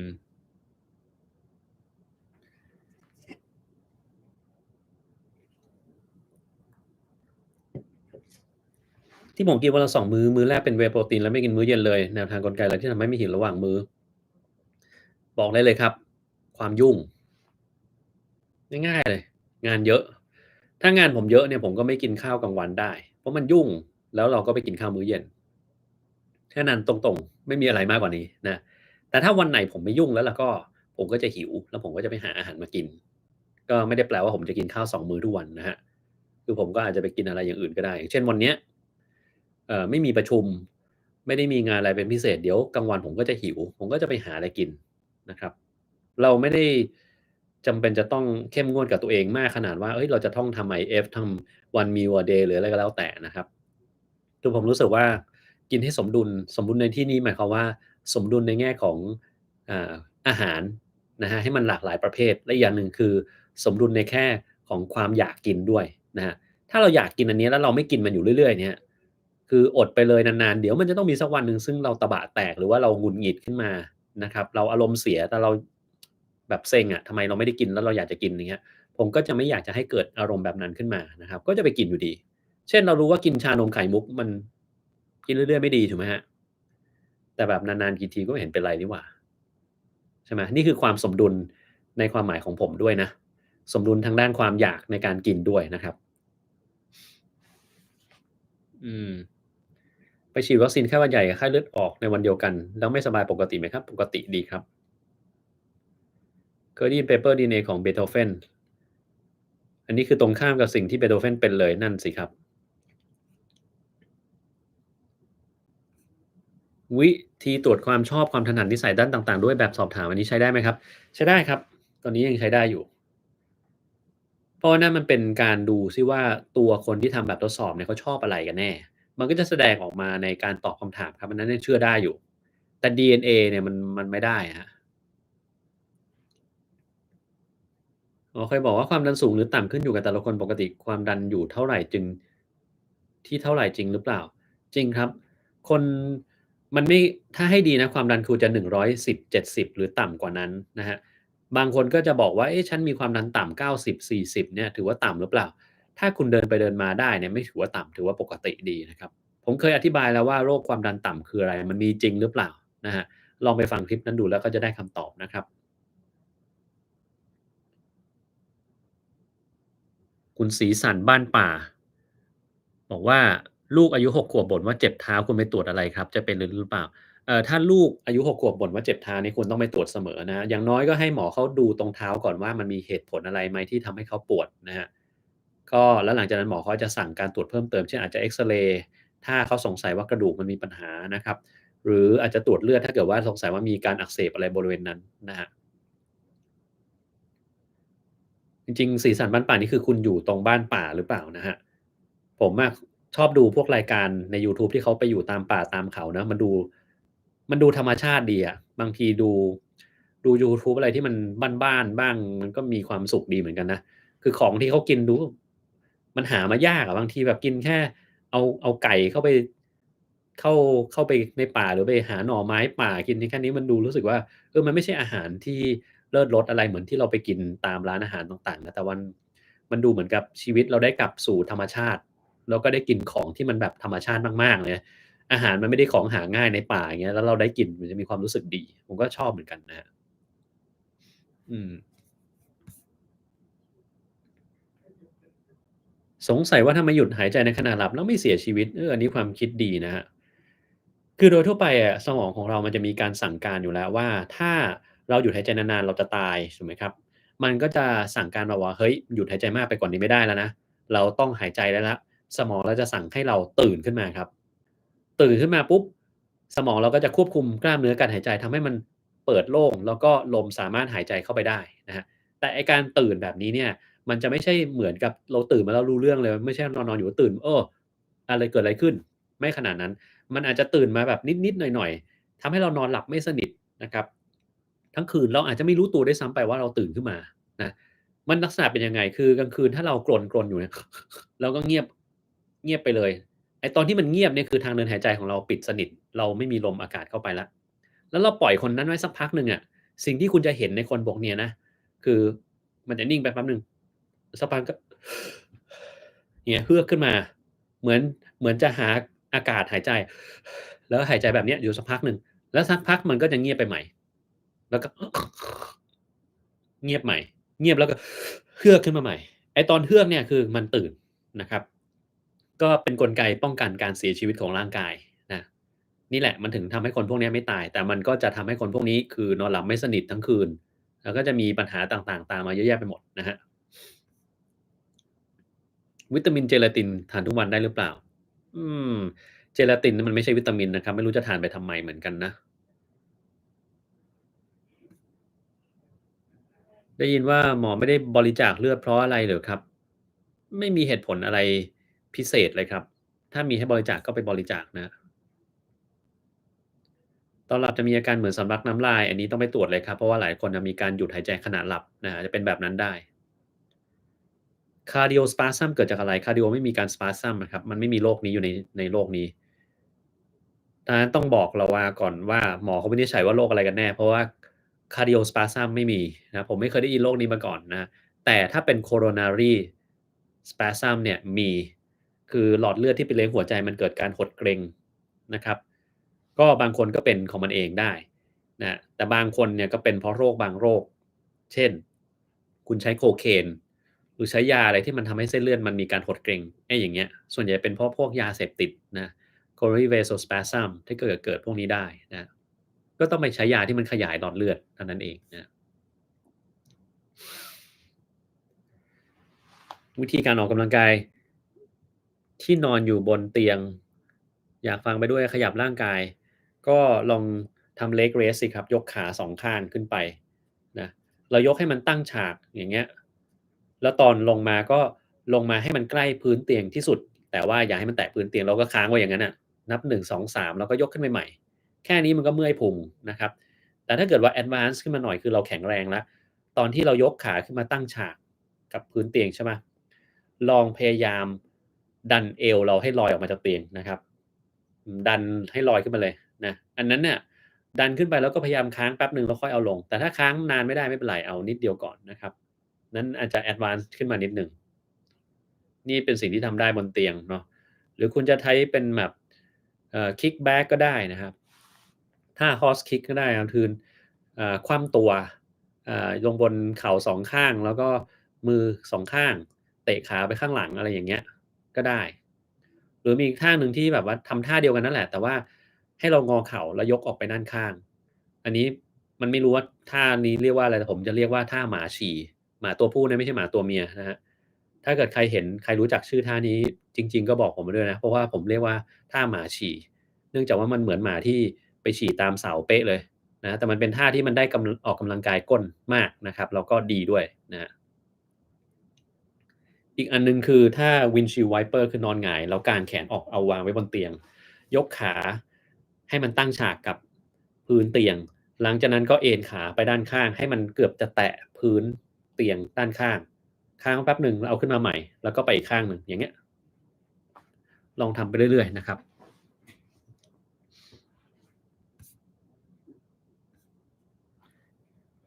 อืมหมอเคยบอกว่ามีปัญหาที่ L3 4 L5 6ตอนนี้บรรเทาด้วยยา Voltaren อันนี้ไม่เกี่ยวกับประจำเดือนเมื่อกี้ที่ถามมานะครับนี่ควรจะต้องไปตรวจอยู่นะไม่น่าจะเป็นจากยาที่ฉีดเข้าไปพ่อเป็นความดันโลหิตไตรกลีเซอไรด์สูง HDL ต่ำเสี่ยงเบาหวานไหมครับเสี่ยงครับขาชาตลอดเป็นข้างเดียวเพิ่งเป็น2-3วันอันตรายควรไปหาหมอหรือเปล่าควรครับเพราะมันอาจจะมีการกดทับเส้นประสาทอันนั้นแต่อย่างหนึ่งซึ่งบางคนเป็นนะคือการที่ชอบนั่งไขว่ห้างหรือนั่งส้วมนานๆแล้วก้นมันไปกดโดนไอ้ตัวที่รองส้วมอะมันจะมีกดโดนเส้นประสาทได้บางคนก็จะชาอยู่เรื่อยๆนะครับต้องระวังตรงนั้นนะสบู่ล้างหน้าที่เข้าตาแล้วไม่แสบเข้าตาบ่อยๆจะมีผลเสียอะไรกับดวงตาไหมก็อาจจะไม่มีนะครับเพราะว่าถ้า pH มันเป็น pH เดียวกับตานี่ก็จะไม่ค่อยเกิดอะไรขึ้นนะครับ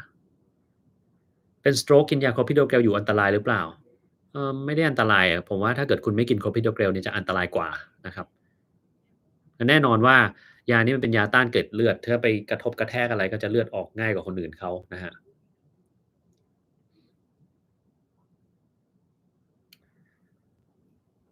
หมอแพรเป็นอายุรแพทย์โอ้สวัสดีครับผมไม่ได้เป็นผมไม่ได้ทำงานด้านอายุรแพทย์มาพักใหญ่แล้วเพราะว่าทำงานเฉพาะทางเยอะพอสมควรก็จริงๆคนถามว่าผมทำอะไรบ้างนะผมเนี่ยงานวันๆเนี่ยจะดูแลคนไข้ปลูกถ่ายปอดเป็นหลักเนาะเอ่อถ้าให้เปรียบเทียบจริงๆคนไข้ปลูกถ่ายปอดเนี่ยมันจะเหมือนกับคนไข้อายุรกรรมนี่แหละเพียงแต่ว่ามียากดภูมิเพิ่มขึ้นมานะครับปัญหาที่เราเจอแต่ละอย่างก็คล้ายๆกันบางคนก็มาด้วยเป็นตับแข็งเป็น cirrhosis ขึ้นมาอย่างเงี้ยเราก็ต้องดูแลบางทีก็เป็นมะเร็งขึ้นมาเราก็ดูแลอยู่ดีบางทีก็มีติดเชื้ออะไรขึ้นมาสักอย่างหนึ่งนะครับแต่บางคนก็จะมาด้วยการต่อต้านปอดเป็น acute rejection เป็นอะไรพวกเนี้ยเราก็ดูแลซึ่งก็คือสรุปง่ายๆมีปัญหาทางอายุรกรรมบวกกับปัญหาทางด้านของการปลูกถ่ายปอดการกดภูมิต้านทานขึ้นมาอีกระดับหนึ่งแค่นั้นเองเห็นว่ามีดูแลเรื่องความงามชะลอวัยด้วยมันก็มีคนมาถามผมเหมือนกันว่าคนไข้ที่เป็นคนไข้ปลูกถ่ายปอดเนี่ยบางทีที่เขาเริ่มดีขึ้นเขาจะเริ่มสนใจเรื่องความงามเหมือนกันเราก็ต้องมาอธิบายเขาเพราะว่าไอ้ยาที่กินอยู่อะยา Tacrolimus มันทำให้ผมร่วงนะผมร่วงในกรณีแบบนี้เนี่ยบางทีมันรักษาไม่ได้แล้วเราก็ไม่อยากจะเปลี่ยนเป็นยาอีกตัวหนึ่งเพราะว่ายาอีกตัวหนึ่งมันสู้ตัวนี้ไม่ได้ในแง่ของผลการทำงานของปอดเพราะว่าผมคิดอย่างงี้ผมบอกคนไข้ไปเลยว่าถ้าปอดคุณทำงานไม่ได้แล้วเนี่ยต่อให้คุณงามสวยงามหน้าตาดีผมไม่ร่วงมันก็ไม่มีประโยชน์ที่คุณจะอยู่ต่อนะครับเพราะมันจะเหนื่อยมากขึ้นเรื่อยๆแล้วสุดท้ายก็อาจจะไม่รอดอย่างเงี้ยเราก็เลยเลือกยาตัวที่ดีที่สุดแต่มันดันบังเอิญทำให้ผมร่วงได้นะครับซึ่งเวลาผมร่วงในคนพวกเนี้ยผมก็จะตรวจก่อนเลยว่ามีขาดธาตุเหล็กขาดสังกะสีเซเลเนียมอะไรพวกนี้หรือเปล่าถ้ามีให้เข้าไปบางคนก็หายนะบางคนก็อาจจะต้องไปใช้ค็อกเทลที่แบบคิดอะไรไม่ออกนะให้ Beltin 5,000 mic นะครับบวกกับลองถ้าเป็นผู้หญิงก็ Minoxidil 2%ถ้าผู้ชายก็5%ไปเลยกิน Finasteride อะไรก็เผื่อมันเป็น Androgenic เนาะถ้าเป็นกลุ่ม Androgenic นี่ก็จะมีแพตเทิร์นชัดเจนเราก็ให้ตามพวกนั้นได้แต่ถ้ามันไม่ใช่ Androgenic แล้วเราก็ต้องไปดูพวกสารอาหารต่างๆที่เขากินกันเงี้ยหรือว่าโรคทางนั่งหนังศีรษะอะไรงี้ก็มีดูให้งี้เหมือนกันแต่ก็ไม่ได้บ่อยมากที่ผมจะดูเกี่ยวข้องกับความงามเนาะหรือบางคนก็มาปรึกษาเรื่องกินอ่ายี่ห้ออะไร Heliocare Polypodium Leucotomos ที่มันเอาไว้เป็นตัวยากันยาแบบกินน่ะมันเป็นยาแอนตี้ออกซิแดนต์ถามว่ากินได้ไหมก็ได้ไม่ได้มีปัญหากับโรคปอดเท่าไรนะครับถ้าอยากจะกินผมก็ดูอะไรพวกนี้ประมาณนั้นแหละครับ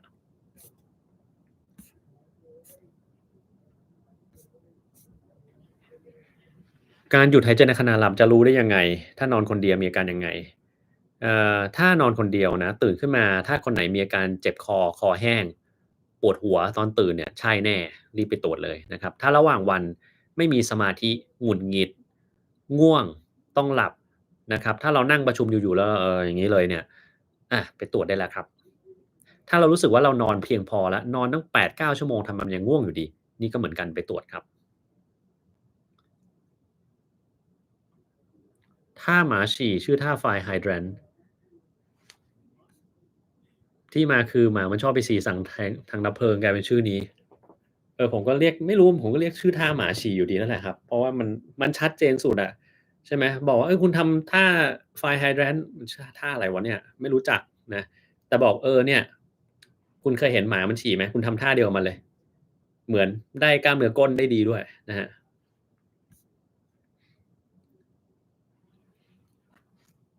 หมาผมชื่อเขียวหวานก็ขอบคุณมากครับที่สนับสนุนมาเป็นหมาอะไรครับนี่เห็นในรูปดูไม่ชัดเจนว่ามันคือหมาอะไรเหมือนกันนะเหมือน Husky หรือเปล่าไม่แน่ใจเหมือนกันผมเคยเลี้ยง Husky นะแต่ว่ามันเสียไปแล้วนะครับเสียแล้วซ่อมไม่ได้ด้วยบังเอิญนะครับมันก็ผมเคยวาดรูปมันไว้นานแล้วให้ดูนี่ Husky แต่ตัวนี้เสียไปแล้วเป็น Husky ตัวแรกที่เลี้ยงนะครับอืม มันชื่อฮักเก๋านะบ้านผมนี่ตั้งชื่อหมานี่ก็ถ้าเป็นที่ไทยนะจะตั้งชื่อเป็นของกินล้วนๆเลยแต่ก่อนก็มี Pumpkin เป็นหมาชื่อฟักทองแต่เราเรียกเป็นภาษาอังกฤษนะ Pumpkin ฮักเก๋าเป่าฮื้ออะไรเงี้ยเพราะว่าเคยตั้งอย่างอื่นแล้วมันไม่รอดเช่นตัวหนึ่งตั้งว่าก๊วยเจ๋งตั้งปุ๊บตายเลยนะครับก็เลยตั้งเป็นของกินแล้วก็รู้สึกว่ามันอยู่รอดนานดีนะครับอย่างตอนนี้ก็มีอัลมอนด์โอลีฟ นะครับแล้วก็ฮันนี่พวกนี้ก็ของกินทั้งนั้นก็ดูแข็งแรงดีนะครับลองใช้ CPAP ตอนกลางวันแล้วรู้สึกดีเหมือนหายใจเต็มปอดขึ้นแบบตอนนั่งสมาธิไม่แน่ใจว่าช่วยหายใจหรือว่าคิดไปเองถ้าตอนที่เราตื่นอยู่แล้วเราใช้เนี่ยมันก็เป็นการที่ดันลมเข้าไปในปอดเราทำให้เราหายใจได้ง่ายขึ้นมันไม่ได้คิดไปเองหรอกครับมันก็เป็นกลไกการทำงานของเครื่องอยู่ดีนะครับ คุณพ่ออายุ15ทำเอ็กซเรย์เจอ aortic atherosclerosis ไม่มีอาการควร consult med cardio เพื่อตรวจเพิ่มเติมอะไรเปล่าไม่จำเป็นครับพวกนี้เนี่ยคือ aortic atherosclerosis หรือ aortic calcification มันเจอได้ในคนที่เป็น atherosclerosis ทั่วไปนะครับซึ่งปัจจัยเสี่ยงก็คืออายุที่เพิ่มขึ้นความดันโลหิตสูงไขมันเบาหวานอะไรพวกเนี้ยซึ่งถ้าเจอปุ๊บเราก็ต้องไปแก้ไขโรคพวกนั้นนะให้มันคุมได้ถ้าเราคุมได้มันก็จะไม่มีปัญหาอะไรนะครับ ไปหาหมอที่โรงพยาบาลวัดความดัน161/93ตอนเข้าตอนเช้าก่อนออกจากบ้านวัดได้120/69ต่างกันมากเลยไปฟังคลิปเรื่องของ White Coat Hypertension ที่ผมทำไปครับมันมีคนบางคนไปโรงพยาบาลทุกครั้งแล้วมันความดันสูงแบบนี้ทุกทีเลยมันจะมีบางคนที่ต้องรักษาและบางคนไม่ต้องรักษานะครับให้ไปฟังรายละเอียดในคลิปนั้นผมบอกไว้ทุกอย่างเลยว่าใครที่ต้องรักษาและใครที่ไม่ต้องยุ่งไม่ต้องทำอะไรกับมันนะครับ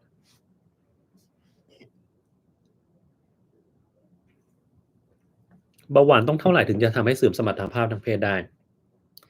ส่วนใหญ่มักจะเป็นแบบนานๆแล้วคุมไม่ได้อะนะครับ คือส่วนใหญ่นะถ้า A1C ของคุณเกิน7แล้วมันเกินอยู่เรื่อยๆอย่างเงี้ยก็มีความเสี่ยงนะโดยทั่วไปผมจะเอาให้ A1C ต่ำกว่า7แค่นั้นจะไม่ค่อยเสี่ยงเท่าไรนะครับแต่บางทียาที่กินเนี่ยมันก็มีความเสี่ยงต่อการเกิดการเสื่อมสมรรถภาพทางเพศนะเช่นยากลุ่ม Beta Blocker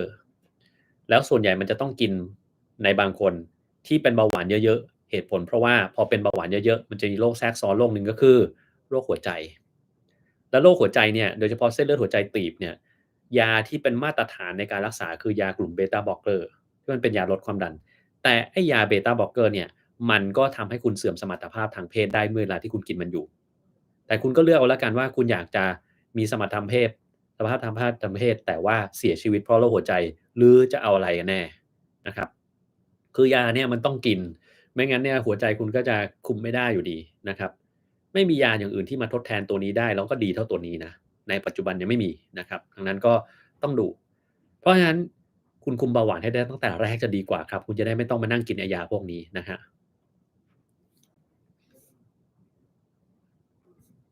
อืมคิดว่าครีมเทียมน่ากลัวก็ดีครับถ้ากลัวก็เราจะได้ไม่ต้องไปกินมันนะครับหรือว่าถ้าเรามีคนที่บ้านแล้วเราอยากจะไปหลอกเขาเราก็เอาครีมเทียมแขวนคอแล้วไปเดินไปหาเขาแล้วเขาอาจจะกลัวเราก็ได้เนาะ ใช้ CPAP แบบ Full Face มีปัญหาคือลมยังลงไปในช่องปากทำให้ช่องปากแห้งและเฮือกตื่น ควรปรับเครื่องตรงไหนบ้างควรปรับความชื้นให้มันสูงขึ้นครับ CT สแกนเจอเนื้องอกที่ตับ1เซน3จุดที่ตับจะเป็นอะไรหรือเปล่าอันนี้ตอบไม่ได้ครับต้องไปตรวจเพิ่มเติมว่ามันใช่มะเร็งหรือมันไม่ใช่มะเร็งนะครับดังนั้นก็จะต้องทำการตรวจอย่างอื่นเพิ่มเช่นการตรวจอันหนึงที่เรียกว่า Triple Phase CT Scan นะครับหรือว่าทำ MRI ของตับแล้วที่เหลือก็คือปรึกษาคุณหมอว่าจะต้องทำยังไงต่อกับไอ้ตัวก้อนนั้นนะฮะออกกำลังกายหนักๆรู้สึกหูอื้อเกิดจากอะไรได้เกิดจาก Eustachian tube dysfunction นะฮะ Eustachian tube เนี่ยมันเป็นท่อที่มันเชื่อมระหว่างจมูกกับหูชั้นกลางถ้าตรงเนี้ยปกติมันควรจะเปิดเพื่อปรับความดันนะครับแต่ถ้าเกิดว่ามันไม่เปิดความดันก็จะไม่มีการปรับนะครับโดยเฉพาะคนที่มีการเบ่งเกิดจากอะไรเกิดจากการยกอะไรหนักๆเช่นถ้าคุณต้องแบบเล่น bench press เหมือนเล่นมันหนักๆเลย100โลไปเลยอย่างเงี้ยฮึบเลยเดี๋ยวสักพักคุณก็เป็นนะครับโดยเฉพาะถ้าคุณเล่นไปเรื่อยๆแล้วมันเริ่มล้าแล้วก็จะเป็นนะครับ เคยไปลองตรวจอัจฉริยภาพทางสมองโดยใช้เครื่องสแกนลายนิ้วมือแพงไม่เห็นจะตรงอธิบายอัจฉริยภาพ8ด้านสูงลิฟต์ที่อยู่ด้านเดียวคืออัจฉริยภาพทางดนตรีแต่ว่าอ่านโน้ตไม่เป็นร้องเพลงเล่นดนตรีก็ไม่ได้เท่าไรเลยไม่เชื่อก็อย่างงั้นนะครับผมก็ไม่เคยไปตรวจเหมือนกันว่าผมอัจฉริยภาพด้านไหนนะไม่รู้ตรวจออกมาแล้วโง่ทุกด้านหรือเปล่านะครับ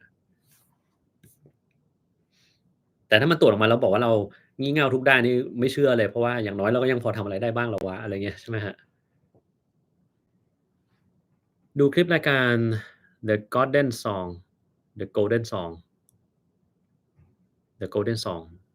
ไม่เคยดูเหมือนกันเดี๋ยวไปลองหาดูครับ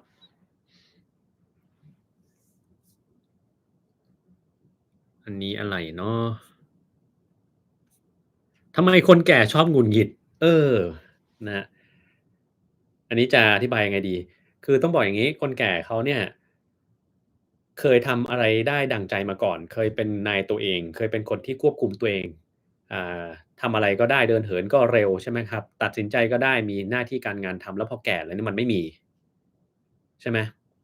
พอไม่มีงานทำอยู่บ้านเฉยๆไปไหนก็ไม่ได้เพื่อนก็ป่วยนะครับมีครอบครัวหรือบางคนเพื่อนตายไปแล้วอย่างเงี้ยนะครับเพื่อนที่สนิทก็ไม่ได้คุยด้วยอยู่แต่บ้านทั้งวันคุณไม่คิดว่าเขาจะเบื่อบ้างเหรอครับนะเบื่อเสร็จปุ๊บแล้วทำยังไงดีเขาต้องเป็นคนที่ควบคุมสมัยก่อนเนี่ยเขาพูดอะไรใครก็ต้องฟังแต่ตอนนี้เนี่ยมันไม่มีงานอะไรทำที่เขาแบบสั่งลูกน้องได้อะไรเงี้ยเขาก็สั่งใครอะก็คนในครอบครัวไงครับเป็นที่รองรับอารมณ์ของเขานั่นแหละ ยิ่งถ้าเกิดว่าคุณไม่ให้เขาไปมีปฏิสัมพันธ์กับเพื่อนรุ่นเดียวกันข้างนอกนะเดี๋ยวเขาจะยิ่งหงุดหงิดเพิ่มขึ้นเรื่อยๆเรื่อยๆนะครับงั้นคนพวกนี้ดีที่สุดคือต้องหาทางให้เขามีกิจกรรมอะไรสักอย่างกับคนอื่นบ่อยๆอะถึงจะดีนะครับ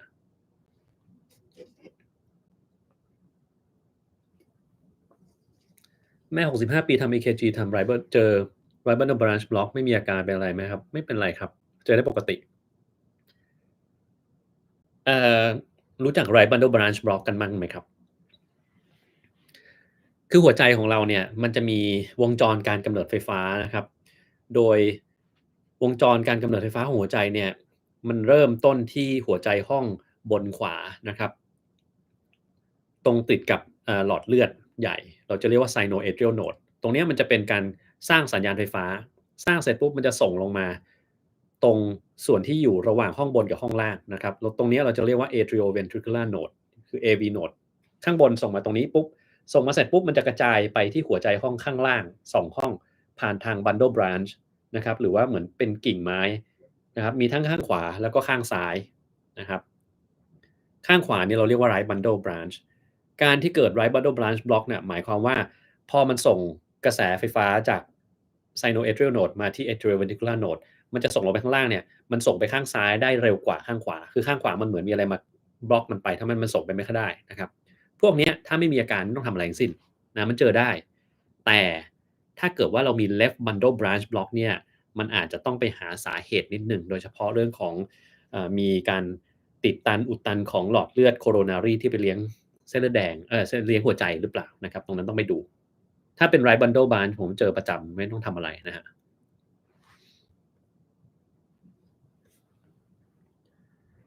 โฮลังระหว่านมันเสี่ยงไหมครับแล้วตอนทำมันจะสำลักหรือเปล่าโฮลังระหว่านก็คือการที่เราไปล้างปอดนะ อันนี้ผมเคยพูดไปแล้วนะในโรคหนึ่งชื่อว่า pulmonary alveolar proteinosis คือมันเป็น คนที่มีความผิดปกติทางพันธุกรรมบางชนิดนะครับที่ทำให้ร่างกายของเราเนี่ยสร้างเอ่อสารอันหนึ่งในปอดชื่อว่า surfactant เราไม่สามารถกำจัดมันได้นะครับพวกนี้จะมีโรคอันที่มัน GCSF mutation นะฮะแล้วมันไม่มียาอะไรรักษาได้เวลาที่มีโปรตีนพวกนี้เยอะๆในปอดมันจะทำให้เขาหายใจไม่ได้เราก็ต้องไปล้างปอดวิธีการทำเนี่ยคุณไม่มีทางสำลักเพราะว่าเราจะดมยาสลบนะครับแล้วก็ใส่ท่อช่วยหายใจซึ่งมันมี2รูนะครับรูหนึ่งไปข้างขวารูหนึ่งไปข้างซ้ายของปอดแล้วเราก็จะทำทีละข้างนะครับข้างหนึ่งเราก็จะเอาบอลลูนปิดไว้นะครับไม่ให้น้ำลงไปในปอดข้างนั้นและอีกข้างหนึ่งคือให้ลมมันจากเครื่องช่วยหายใจเข้าไปในข้างนั้นได้แล้วเราก็จะล้างไปเรื่อยๆส่วนใหญ่ก็นวลใส่น้ำเข้าไปเท่าไหร่15-20 ลิตรนะนั่งกันเป็นชั่วโมงกว่าจะเสร็จนะครับพอเสร็จปุ๊บเราก็ให้กลับบ้านไปแล้วเดี๋ยวค่อยมาทำอีกข้างหนึ่งวันหลังนะฮะก็ไม่ได้มีความเสี่ยงอะไรแต่การไม่ทำเสี่ยงกว่าถ้าเกิดคุณจำเป็นต้องทำนะมันเป็นสถานการณ์ที่น่าเบื่อที่สุดเท่าที่ผมเคยทำมาเพราะว่ามันต้องอยู่ตรงนั้นเป็นชั่วโมงกว่าจะเสร็จล้างแล้วล้างอีกเมื่อไหร่จะหมดนาทีเนี่ยใช่ไหมฮะอืมตอนนี้เมืองไทยเผชิญกับคลื่นความร้อนแนะนำไม่ให้ป่วยกินน้ำให้พอเลยครับกินน้ำเยอะๆเลยแล้วก็อย่าออกไปโดนแดดนะฮะใส่เสื้อที่มันกันแดดหน่อยนะฮะ อยู่ในที่ร่มๆไว้ได้แค่นั้นเลยครับไม่มีวิธีอื่นนะแต่น้ำนี่ต้องบอกก่อนว่ากินให้พอนะครับกินให้พอคือยังไงคุณกินเข้าไปเลย3 ลิตรบอกเลยง่ายๆเลย3 ลิตรต่อวันถ้าเมื่อไหร่คุณขาดน้ำคุณจะมีโอกาสเป็น heat stroke ได้มากขึ้นนะครับ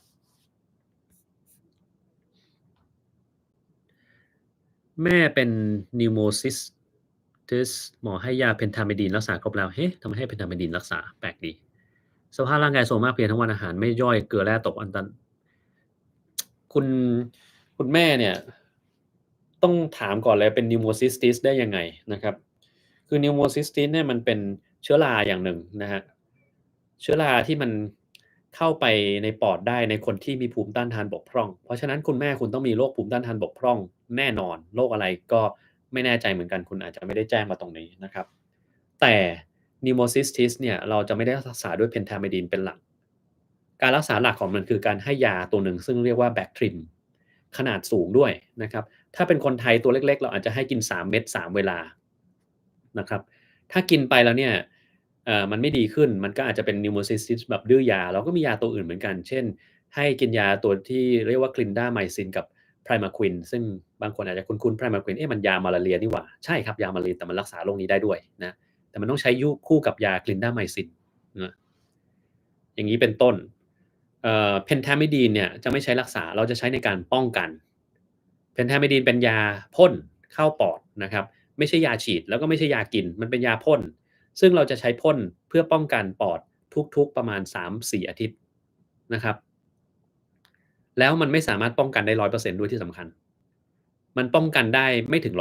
100%ถ้าจะป้องกันคุณต้องกินพวก Bactrim อย่างงี้มากกว่า Bactrim Dapsone อย่างเงี้ยอาจจะพอป้องกันได้แต่ไอ้เนี่ยป้องกันไม่ได้ดังนั้นผมก็ไม่แน่ใจเหมือนกันว่ากรณีของเราเนี่ยเราอาจจะเข้าใจไม่หมดหรือว่ามันมีเหตุผลอื่นอะไรหรือเปล่าเพราะว่ายาตัวนี้ไม่ใช่ยารักษา Pneumocystis นะครับสภาพร่างกายโทรมเนี่ยก็อาจจะเป็นอย่างอื่นก็ได้เพราะว่าตัว Pentamidine เนี่ยไม่ได้มีผลทำให้ร่างกายโทรมแต่ว่ามันมีปัญหาอย่างหนึ่งก็คือมันทำให้หลอดลมเนี่ยมันหดเกร็งได้ในขณะที่กำลังพ่นเข้าไปอยู่ดังนั้นคนพวกนี้เราต้องให้ยาขยายหลอดลมก่อนแล้วจึงพ่น Pentamidine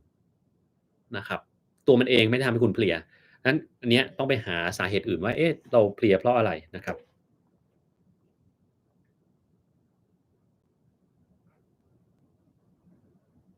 อืมต่อไปมีอะไรไหมเนี่ย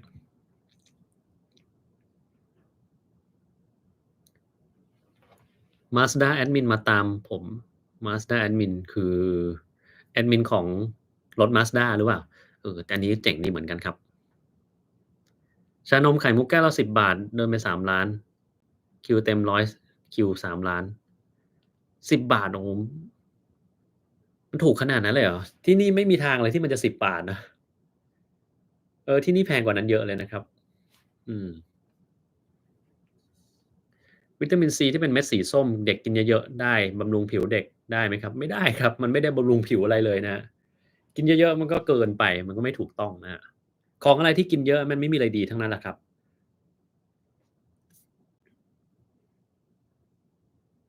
อืมวิตามินแบบไลโปโซมัลดีกว่าแบบธรรมดาจริงหรือเปล่าไม่จริงเสมอไปนะครับบางอย่างมันดูดซึมได้ดีอยู่แล้วไม่ต้องใช้ไลโปโซมแต่บางอย่างที่มันดูดซึมไม่ค่อยดีอันเนี้ยใช้ไลโปโซมแล้วดูดซึมเข้าไปได้ดีนะครับแต่ส่วนใหญ่การใช้ไลโปโซมเนี่ยมันทำให้เขาขายได้กำไรเพิ่มขึ้นเพราะว่าคำว่าไลโปโซมคำเดียวเลยอันนี้บอกตรงๆนะแต่ถ้าเกิดคุณมีตังค์แล้วคุณรู้สึกว่าเฮ้ยสบายใจในการใช้ไลโปโซมเพราะว่ามันจะดูดซึมได้ดีก็ใช้ไปนะครับไม่ได้มีปัญหาอะไร อายุ53ซื้อแพ็กเกจตรวจสุขภาพมีตรวจ CT ปอดถามว่าจำเป็นต้องทำไหมครับถ้าเกิดว่าเราไม่ได้เป็นคนที่เคยสูบบุหรี่มาก่อนไม่ได้เป็นต้องทำเลยนะครับถ้าอยากจะทำเล่นๆเพื่อความสนุกก็ได้แต่มันไม่มีปัญหาอะไรนะครับค่าไต60ทานแมกนีเซียมได้ไหมครับได้ครับไปยกเวตมานิ้วมือชาไปหมดเลยเป็นไรครับก็เป็นจากการยกเวตแล้วไปโดนเส้นประสาทที่นิ้วนั่นแหละครับดังนั้นเราก็ต้องอย่าเพิ่งไปใช้งานมันมากนะ ถ้าคนไข้มีปัญหาค่าใช้จ่ายจะขอให้ทำ Sleep Test แล้วข้ามไปซื้อ Orthopad เลยจะมีข้อเสียอย่างไรบ้างจะไม่ทำ Sleep Test มีข้อเสียไปทำ Orthopad เลยข้อเสียก็คือคุณต้องให้คนที่เขาปรับ Orthopad เป็นอืมต้องต้องปรับเป็นนะเพราะถ้าปรับไม่เป็นเดี๋ยวก็ใส่ไม่ได้ดังนั้นเนี่ยคุณไปหาบริษัทอะไรก็ได้ที่เขาสามารถทำอย่างนั้นให้คุณได้นะครับอืมแต่ยังบอกไว้ก่อนนะคือถ้ามีปัญหาเรื่องค่าใช้จ่าย Orthopad เนี่ยมันก็แพงนะครับ Orthopad ไม่ใช่ราคาถูกนะแล้วถ้าเกิดคุณไปซื้อ Orthopad ราคาถูกมาจากบางบริษัทมันก็ไม่ค่อยดีครับนะผมเคยเจอมาแล้วคนใช้ Orthopad แบบบางทีของจีนอย่างเงี้ยมันใช้แป๊บหนึ่งแล้วก็เสียอะไรเงี้ยเสียแล้วก็ไม่มีใครซ่อมให้คุณด้วยที่สำคัญนะหรือถ้าเกิดว่าเราไปซื้อจากShopee Lazada พวกนั้นน่ะคือบอกตรงนะมันผิดกฎหมายเพราะว่าอุปกรณ์ทางการแพทย์ที่ประเทศไทยเนี่ยเขาห้ามโฆษณายกเว้นได้ได้อนุญาตจากอยเป็นรายๆไปนะครับใน Shopee Lazada เนี่ยหลายรายเนี่ยอาจจะมีปัญหาเรื่องของอยตรงนี้ที่ไม่ได้ไลเซนส์ที่จะโฆษณาได้ดังนั้นเนี่ยอาจจะมีปัญหาเรื่องนี้ถ้าเกิดคุณไปซื้อโอเคมันอาจจะถูกกว่าปกติแต่ในเรื่องของการบริการหลังการขายการปรับกันอะไรอย่างเงี้ยเวลาเครื่องมีปัญหาก็คุยดีๆแล้วกันถ้าคุณจะซื้อทางนั้นนะครับเพราะว่ามันอาจจะมีปัญหาก็ได้ ที่สำคัญถ้าเกิดว่าคุณซื้อกับบริษัทอื่นแล้วจะไปขอใช้บริการของอีกบริษัทหนึ่งเนี่ยมันไม่ได้นะครับคุณก็จะเสียตังค์เพิ่มขึ้นอีกเท่าหนึ่งในการที่จะต้องเอาเครื่องไปเซอร์วิสกับอีกบริษัทหนึ่งนะครับอย่างบริษัทผมเนี่ยก็จะไม่รับเซอร์วิสของบริษัทอื่นถ้าเกิดคุณไปซื้อที่อื่นมาแล้วแบบเนี่ยบริษัทนี้ราคาถูกกว่าของคุณหมอทำไมของคุณหมอไม่ถูกไปซื้อบริษัทนั้นดีกว่าก็ได้ครับไม่ได้มีปัญหาแต่ว่าถ้ามันมีปัญหาคุณต้องกลับไปหาบริษัทเดิมเนาะ ถ้าบริษัทผมก็ต้องเก็บตังค์เพิ่มอยู่ดี5,000กว่าบาทหรืออะไรเงี้ยนะครับดังนั้นก็เลือกดีๆแล้วกัน AutoPad บอกไว้ก่อนราคาแพงนะครับ5-6หมื่นน่ะเครื่องหนึ่งถ้าถูกกว่านั้นน่ะไม่ค่อยแนะนำเท่าไรเพราะว่าเท่าที่ใช้มาเองมันมักจะมีปัญหานะครับอืมเนื้องอกเกิดจากอะไรได้บ้าง3ปัจจัยปัจจัยแรกคือพันธุกรรมปัจจัยที่2การใช้ชีวิตปัจจัยที่3สิ่งแวดล้อมแค่นี้เลยครับ ถ้าคุณมี3ปัจจัยครบในคนคนเดียวก็จะเกิดเนื้องอกขึ้นมาพันธุกรรมนี่เราทำอะไรกับมันไม่ได้อยู่แล้วนะครับถ้าเราเกิดมามีความเสี่ยงต่อการเกิดเนื้องอกก็ช่วยไม่ได้การใช้ชีวิตคนไหนแบบเครียดมากนอนไม่พอสูบบุหรี่ใช่ไหมคือเอายาเสพติดเข้าร่างกายอยู่เรื่อยๆอันนี้ก็มีโอกาสเสี่ยงได้สิ่งแวดล้อม PM 2.5ครับเต็มไปหมดเลยเต็มไปหมดเลยมันยังอยู่กับเราอยู่เนี่ยมากี่ปีแล้วไม่รู้นะครับก็พวกเนี้ยสารก่อมะเร็งล้วนๆเลยนะครับ ก็ระวังกันนะครับตอนนี้ชาวตื่นรู้ CDF เอาคลิปผมไปแขวนให้สาวกด่าสนุกปากหน้าฟ้องจังเลยครับก็ไม่เป็นไรครับก็ปกติมันก็จะมีคนเหล่านี้อยู่แล้วเนาะอย่างเนี่ยตอนนี้ก็มีอะไรใครอะอัธพลอะไรเนี่ยใช่ไหมครับแล้วก็พวกนี้ก็จะแปลกๆเนาะบางคนก็แบบเป็นหมอเนี่ยประหลาดอย่างอัธพลนี่ก็เหมือนกันใช่ไหมครับแล้วก็อีกคนหนึ่งใครอะเอ่อ แขกอินเดียคนหนึ่งที่มันเป็นคนไทยมั้ง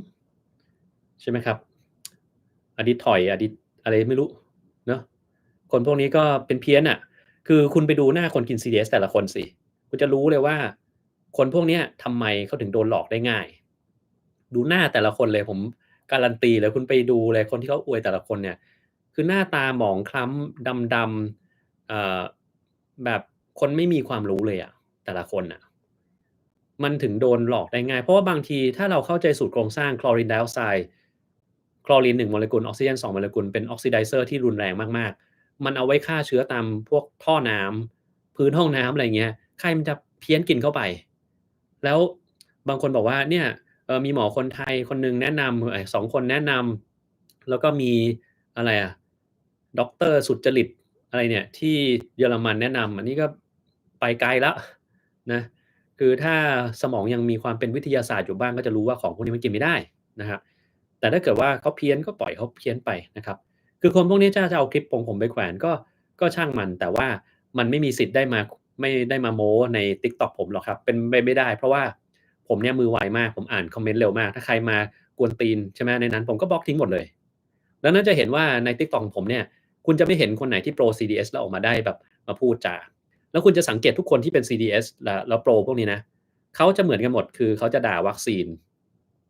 แล้วเขาก็จะใช้ความหยาบคายเวลาเขาพูดอะไรเขาจะหยาบคายหมดทุกอย่างเพราะอะไรเพราะว่าเขาเป็นคนที่ไม่มีการศึกษาหรือมีการศึกษาน้อยหรือขาดโอกาสในการศึกษาซึ่งคนพวกเนี้ยเอาจริงๆนะ ต้องบอกว่ามันก็น่าสงสารอยู่บางประการเหมือนกันเพราะว่าเนื่องจากเขาไม่มีโอกาสได้ศึกษาเหมือนพวกเราอะมันก็เลยไม่เข้าใจในเรื่องพวกเนี้ยสามัญสำนึกมันไม่มีตรรกะมันก็คิดไม่ออกมันไม่ได้นะครับมันก็เลยตกเป็นเหยื่อของคนที่เขาต้องการทำกำไรพวกนี้นะดังนั้นก็จะแย่นะครับมันไม่ได้เหนื่อยอะไรผมเพราะว่ายังไงผมก็ไม่ได้รักษาคนพวกนี้อยู่แล้วผมอยู่ที่อเมริกาต่อให้ผมอยู่ประเทศไทยผมก็อยู่โรงพยาบาลเอกชนนะครับโรงพยาบาลเอกชนใครจะมา ก็คือคนที่อย่างน้อยก็ต้องมีการศึกษาเพิ่มมากขึ้นกว่าคนทั่วไปหน่อยดังนั้นไอ้คนพวกเนี้ยมันจะไม่มาถึงมือผมแน่นอนผมก็จะไม่มีทางเดือดร้อนอะไรพวกนี้อยู่แล้วถูกไหมครับแต่ในแง่ของประชาชนคนไทยของรัฐบาลที่ต้องดูแลประเทศไทยทั้งหมดมันเป็นปัญหาครับเพราะคนพวกนี้สุดท้ายก็จะสร้างความเชื่อผิดๆเกิดการเจ็บป่วยต่างๆขึ้นมาแล้วหมอคนไทยก็รู้อยู่แล้วว่างานมันล้นโรงพยาบาลรัฐบาลงานล้นใช่ไหมครับ มีแต่จะหมอลาออกทั้งนั้นอะแล้วถ้าเอาอันเนี่ยไปป่วยในโรงพยาบาลคนไทยอีกล่ะโอ้โฮยิ่งแย่ใหญ่เลยนะครับแต่มันก็เป็นธรรมดาเนาะคนพวกนี้เขาก็จะมโนไปว่าเขากินแล้วรู้สึกร่างกายมันดีแข็งแรงไม่เห็นเป็นอะไรเลยกินมา2ปีแล้ว3ปีแล้วก็ยังแข็งแรงดีมันมีเกรดอุตสาหกรรมเกรดฟูดเกรดอะไรก็แล้วแต่ของเขานะคือมันไม่รู้จะเกรดอะไรอะไอ้นี่มันไม่มีประโยชน์อะนะครับเราก็ปล่อยเขาไปแล้วกันถ้าสำหรับผมนะ ผมจะแบ่งเป็นสำหรับตัวเองแล้วก็สำหรับประเทศ ถ้าสำหรับประเทศคุณควรจะรีบไปแก้ไขได้แล้วอยนะครับอยตำรวจมันควรจะจัดการคนพวกนี้ได้เรียบร้อยแต่ส่วนตัวของผมนะนี่ผมล้วนๆเลยนะไม่เกี่ยวอะไรกับประเทศแล้วนะผมมองว่าก็เขาคงมีกรรมอะไรของเขามาที่ทำให้เขาไม่สามารถเปลี่ยนความคิดได้แล้วก็เป็นกรรมของเขาเองที่ทำให้เขาอ่าไม่สามารถหลุดมาจากวงจรการโดนหลอกแบบนั้นได้ แล้วมันไม่ได้เดือดร้อนอะไรผมไม่ได้มีหน้าที่หรือมีความต้องการที่จะไปเปลี่ยนความคิดของเขาถ้าเขาจะเชื่ออย่างนั้นช่างเขาอันตรายมันอยู่ที่เขาไม่ใช่ผมยังไงผมก็ไม่ได้ดูแลเขาดังนั้นไม่ได้หนักหัวผมอยู่ดีสบายนะครับผมแบ่งแยกเป็น2กรณีนะไม่งั้นเดี๋ยวจะบอกว่าเฮ้ยเราอย่างงั้นอย่างงี้หรือเปล่าเราต้องไปทำอะไรหมอรู้ดีหมอทำไมไม่ฟ้องอยเองทำไมหมอไม่ลงไปจัดการเองไปเป็นรัฐบาลสิไปเป็นไม่เกี่ยวอะไรกับเราเลยอะนะช่างเขานะครับ ถ้ามาช่องนี้ก็เสร็จแน่ผมจัดการหมดนะครับในยูทูบใน TikTok หรือใครมาช่องทางส่วนตัวโดนตีนะครับผมมีความไวมากเลย Stem Cell น่าจะใช้รักษาฝ้ากระได้ไหมครับไม่ได้ครับไม่ได้เลยนะบอกไว้ก่อนพวกนี้เป็นการรักษาที่มันดูเกินจริงแต่ถ้าเกิดคุณรวยแล้วคุณอยากจะลองอะได้ครับไม่ว่ากันนะครับ เพราะมันก็มีเพื่อนผมเหมือนกันที่เขาไปทำ Stem Cell ประจำนะครับเพราะว่าเขาบอกว่าเอ๊ะทำให้รู้สึกว่าตัวเองดูหน้าเด็กดูอะไรเงี้ยแต่ว่ามันไม่ได้ทำแต่ Stem Cell อย่างเดียวอะสินะ Stem Cell Botox นะฉีด Rejuven ฉีดอะไรเต็มไปหมดเลยนะครับก็อันนี้ไม่แน่ใจเหมือนกันนะแต่ว่าถ้าถามว่าในทางการแพทย์ในงานวิจัยจริงๆเนี่ย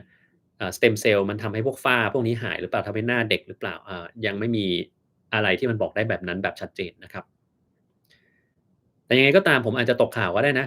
เพราะว่าผมไม่ได้ตามเรื่องวงการความงามสักเท่าไรคุณลองไปสอบถามคุณหมอแตงโมดูยูทูบดรแตงโม Skin นะครับ ราะว่าเขาก็เป็นหมอทางด้านนี้นะครับดังนั้นเขาน่าจะมีการอัปเดตข้อมูลที่มันชัดเจนมากกว่าผมนะแต่อย่างผมก็เท่าที่ดูมาก็ไม่น่าใช่อยู่แล้วนะครับเด็ก3 ขวบออทิสติกระดับ2ฉีด Stem Cell ช่วยได้ไหมครับไม่ได้ครับอย่างที่บอกไปนะครับลุงที่เป็นสโตรกมีโรคน้ำในเยื่อหุ้มหัวใจไปหาหมอตามนัดลุงหลับไปปลุกเท่าไรก็ไม่ตื่นจนครึ่งวันให้แอดมิตจนสายอีกวันแกเพิ่งตื่นจำอะไรไม่ได้หาสาเหตุไม่ได้หมอให้กลับอาการนี้จากสโตรกที่เป็นหรือเปล่าไม่น่าใช่นะครับไม่น่าใช่น่าจะเป็นเหตุผลอื่นแล้วจะบอกว่าเวลาที่เราปลุกคนพวกนี้เนี่ยแล้วเราเรียกแล้วเขาไม่ตื่นคุณลองทำแบบนี้ในทางการแพทย์เราจะเรียกว่า sternal rub นะครับเพราะว่ามันจะเป็นบริเวณที่เจ็บที่สุดในร่างกายถ้ามันเจ็บแล้วมันยังไม่ตื่นเนี่ยแปลว่ามันต้องมีอะไรสักอย่างนะครับคุณทำมืออย่างงี้ไม่ต้องชูนิ้วออกมานะครับเอาแค่เอาแค่ให้มันอย่างงี้แค่นั้นพอไม่ต้องเอานิ้วออกมานะเดี๋ยวเขาจะคิดว่าเราไปด่าเขานะครับแล้วคุณเอาไอ้เนี่ยกระดูกหน้าอกตรงนี้จิ้มลงไปเลยแล้วก็ถูๆๆๆๆกดลงไปแรงๆเลยนะเราไม่ต้องกลัวเขาเจ็บนะครับเพราะเราต้องการให้เขาเจ็บนั่นแหละแล้วถ้าเขาเจ็บเขาจะตื่นของเขาเองถ้าเราเรียกตบเรียกลุงแล้วลุงไม่ตื่นตีๆลุงก็ยังไม่ตื่นอีกนี่เลยเนี่ยครับกดไปตรงกระดูกบี้ๆๆลงไปนะครับทิ้งน้ำหนักลงไปเต็มตัวเลยนะครับ เดี๋ยวก็จะรู้เองนะครับว่าลุงจะตื่นหรือเปล่าถ้าลุงตื่นนั่นก็แปลว่าไม่ได้มีปัญหาอะไรแต่ถ้ามันไม่ตื่นเนี่ยต้องหาเหตุผลอื่นแล้วครับขอบคุณคุณอันนี้ชื่ออะไรนะครับ Noise Tata นะครับที่สนับสนุนมานะครับหมอจ่าย Atenolol 50 มิลลิกรัมให้กินวันละครึ่งเม็ดก็เท่ากับกิน25 มิลลิกรัมนะตอนเช้ากินไปได้1อาทิตย์แล้วอาการดีขึ้นมีแนวโน้มว่าต้องกินต่อเนื่องกันนานแค่ไหนมีหัวใจเต้นสูงบางครั้งมือสั่นอันนี้ต้องกินตลอดไปครับ ต้องกินตลอดตราบใดที่ยังมีอาการเพราะว่าเขาจ่ายยามาเพื่อให้อาการคุมได้ก่อนหน้านั้นผมเชื่อเลยว่าครับคุณต้องพยายามทุกวิถีทางมันแล้วแต่ว่าอาการก็ยังมีอยู่ดังนั้นถ้าอาการยังมีอยู่เนี่ยมันทำเต็มที่แล้วมันไม่หายก็ต้องกินยาดังนั้นก็ต้องกินไปเรื่อยๆเพราะว่าเมื่อไหร่หยุดยาเดี๋ยวมันก็กลับมาใหม่นะครับ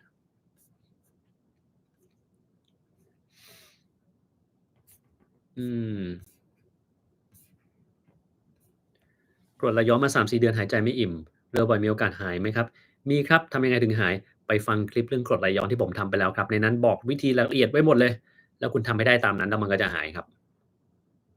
Astaxanthin กินระยะยาวได้ไหมครับได้ครับรายละเอียดอยู่ในคลิปเรื่อง Astaxanthin ซึ่งผมทำไปแล้วเหมือนกันครับ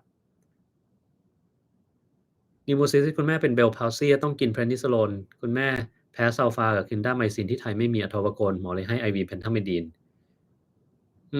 เห็นว่าผลข้างเคียงเยอะมันก็ไม่ได้เยอะอะไรขนาดนั้นนะที่ไทยไม่มี Atorvastatin แปลกดี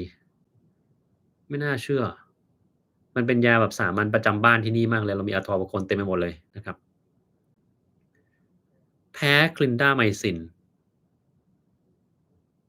แล้วทำไมเราไม่ทำ desensitization น่ะโอเคซัลฟาเนี่ยผมบอกคุณไว้ก่อนนะถ้าเป็นผมนะในการรักษาคนคนเนี้ยผมจะทำอยู่2-3อย่างโอเคตอนแรกคุณอาจจะให้ IV Pentamidine ต่ออันที่2คุณดูว่าการแพ้ซัลฟาของแม่คุณเนี่ยเป็นแบบไหนถ้าเป็นแบบแพ้ทั่วๆไปเช่นผื่น Anaphylaxis พวกเนี้ยเราสามารถทำ desensitization ได้แล้วถ้าทำ desensitization ได้มันจะใช้ Bactrim ได้ครับซึ่งเป็นการรักษาที่ดีที่สุดของโลกนี้นะฮะแต่มันไม่ได้ทุกครั้งที่เราทำ desensitization ได้มันจะมีอยู่กลุ่มอาการอันหนึ่งเราเรียกว่า DRESS syndrome นะครับ DRESS เหมือน dress เสื้อ dress นี่แหละถ้าเป็น DRESS syndrome เนี่ยมันจะไม่สามารถทำ desensitization ได้ลักษณะคือ DRESS มันย่อมาจาก drug rash with eosinophilic syndrome นะครับมันจะมีผื่นนะครับแล้วก็มีค่าการทำงานของตับผิดปกติมี eosinophil ซึ่งเป็นเม็ดเลือดชนิดหนึ่งเนี่ยมันสูงขึ้นในร่างกายพวกเนี้ยทำ desensitization ไม่ได้นะครับทำแล้วอันตรายนะครับ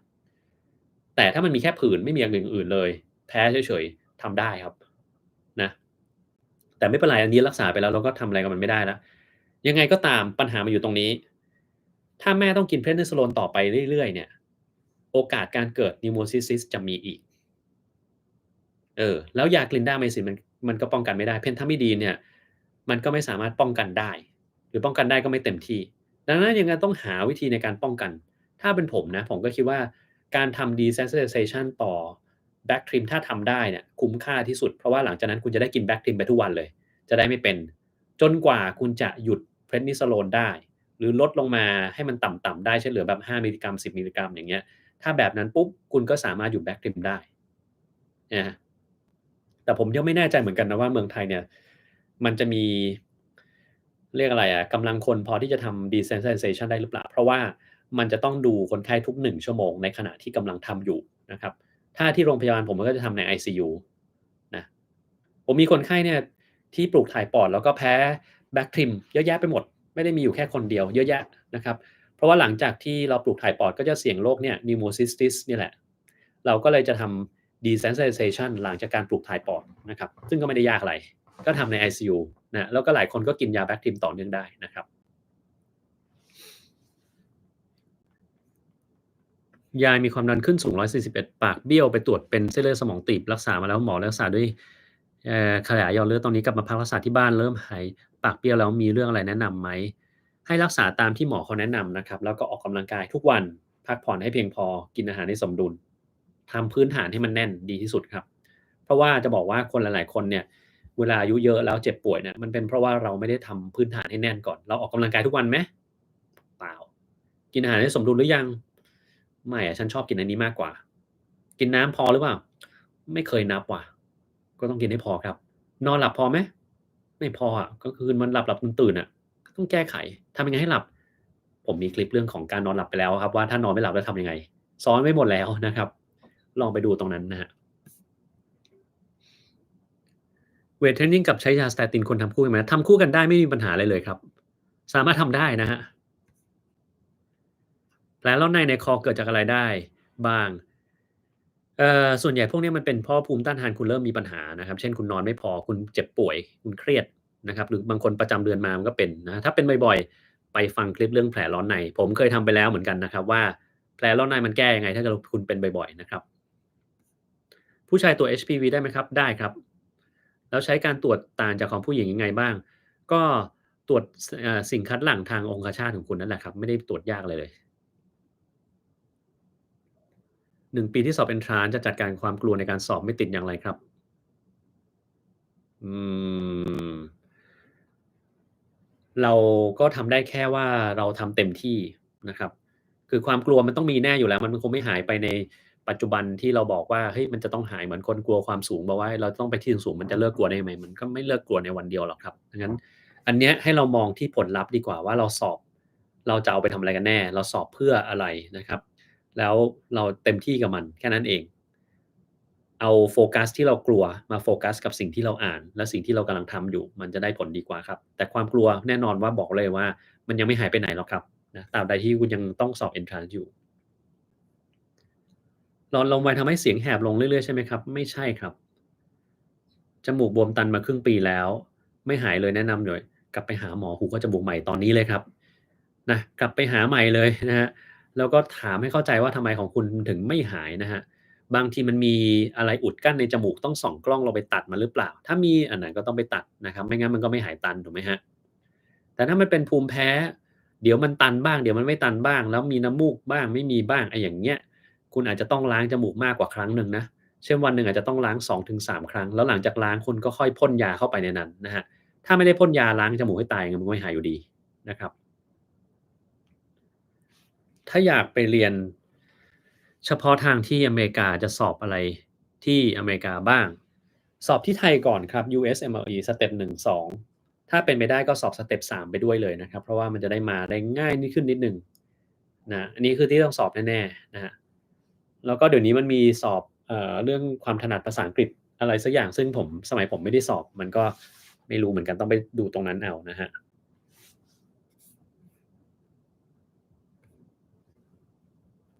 ออกกำลังกายก็ไม่หายสักทีครับนอนกรนออกกำลังกายมันไม่ทำให้นอนกรนหายครับไม่ได้แปลกใจอะไรนะครับแต่มันมีท่าออกกำลังกายที่ทำให้การนอนกรนมันดีขึ้นได้ผมเคยทำคลิปไปแล้วคุณกลับไปดูเลยครับว่าออกกำลังกายแบบไหนที่ช่วยเรื่องของการนอนกรนได้ผมจะบอกไว้เลยนะว่าการออกกำลังกายทั่วไปเช่นไปวิ่งเล่นเวตมันยิ่งทำให้กรนเยอะขึ้นเออตรงกันข้ามกับความคิดของคุณนะดังนั้นถ้าอยากจะให้หายคุณต้องไปทำการออกกำลังกายอีกแบบหนึ่ง ควบคู่ไปกับการออกกำลังกายที่คุณทำอยู่ตอนนี้ ซึ่งแบบนั้นผมสอนไปแล้ว ไปดูในคลิปนั้นนะครับ Tran Creator น่าจะ Crester มั้ง 4มีการลดคอเลสเตอรอลอยู่หลายปีความดันปกติ SGLT ขึ้นมา64จาก3เดือนที่แล้ว41หมอบอกอาจจะเกิดจากท้องเสียทำให้ค่าสูงเกิดได้ไหมครับก็อาจจะนะครับถ้ากินมาหลายปีแล้วมันปกติแล้วอยู่ๆมาเป็นเนี่ยต้องไปหาเหตุผลอื่นมากกว่านะเวลาที่แพทย์อธิบายอาการเจ็บหรือปวดของโรคบางโรคเช่นเจ็บแบบไหนท่านก็อธิบายคนไข้เข้าใจจะสงสัยว่าแพทย์เข้าใจอาการเจ็บลักษณะต่างๆชัดเจนมาจากการเรียนการสอนหรือจากการซักประวัติคนไข้หลายๆคนก็ได้ทั้งคู่ครับ ถ้าเป็น Flu A จำเป็นต้องได้รับวัคซีนไข้หวัดใหญ่อีกไหมครับจำเป็นครับกิน Lecithin เสริมดีไหมครับไม่ได้จำเป็นถ้าเกิดคุณไม่ได้ขาด Lecithin นะครับแต่ถ้าอยากกินก็ได้มันไม่ได้อันตรายอะไร CPAP จำเป็นต้องวางไว้ในที่อากาศอย่างไรในเครื่องอยู่ที่ร้อนอุณหภูมิร้อนๆจะเสียไหมอย่าไปโดนแดดแล้วกันวางไว้ตรงไหนก็ได้นะครับให้มันไม่โดนแดดโดยตรงเป็นใช้ได้ ติดเพลงจนไม่สามารถทำงาน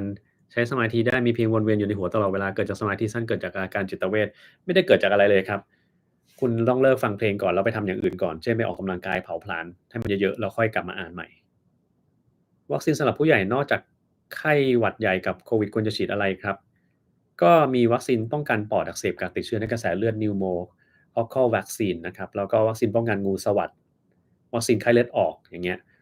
วัคซีนบาดทะยักที่ต้องฉีดทุกๆ10ปีใช่ไหมฮะ แล้วก็นอกเหนือจากนั้นถ้าเราได้ฉีดวัคซีนตอนเด็กมาครบทุกอย่างแล้วมันก็มีแค่วัคซีนบาดทะยักเนี่ยที่มันอาจจะต้องเสริมหน่อยนะครับกับวัคซีนคอตีบที่บางทีอาจจะต้องเสริมหน่อยนะครับนอกนั้นไม่ต้องเสริมแล้วครับ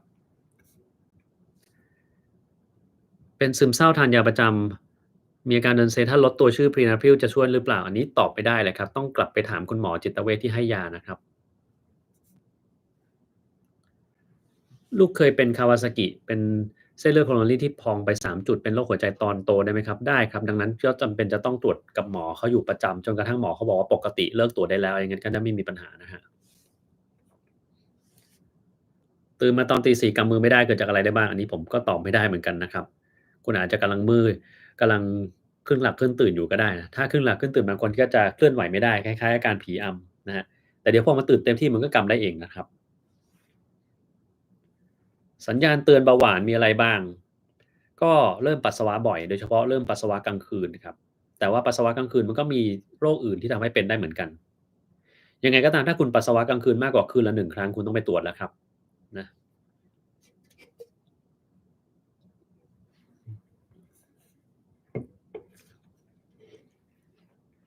ทำไมคนเราตกใจถึงมีกำลังมากกว่าปกติเพราะว่า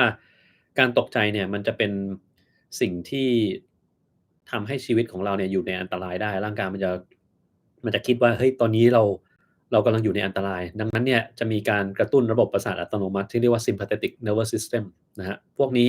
มันจะทำให้ร่างกายของเรามีแรงหัวใจเต้นเร็วขึ้นนะครับเส้นเลือดก็จะหดตัวเพื่อที่จะเอาเลือดเนี่ยเพิ่มความดันโลหิตไปเลี้ยงส่วนต่างๆของร่างกายได้นะครับมันก็จะมีแรงเพิ่มขึ้นนั่นแหละน้ำแข็งขั้วโลกเหนือมีโอกาสละลายหมดไหมครับนี่คำถามต่อคำถามหมอหรือว่าเป็นคำถามของคนที่เขาดูแลเรื่องภูมิอากาศของโลกเนี่ยไม่ถามพวกคนนั้นดีกว่านะครับถามผมจะไปรู้ได้ยังไงใช่ไหมครับแหมเราไม่ใช่ผู้เชี่ยวชาญด้านอากาศสักหน่อยตอบไม่ได้แล้วครับโรคหัวใจ PVC คืออะไรมันคือ premature ventricular complex หรือ contraction ก็คือมีการบีบตัวของกล้ามเนื้อหัวใจที่มัน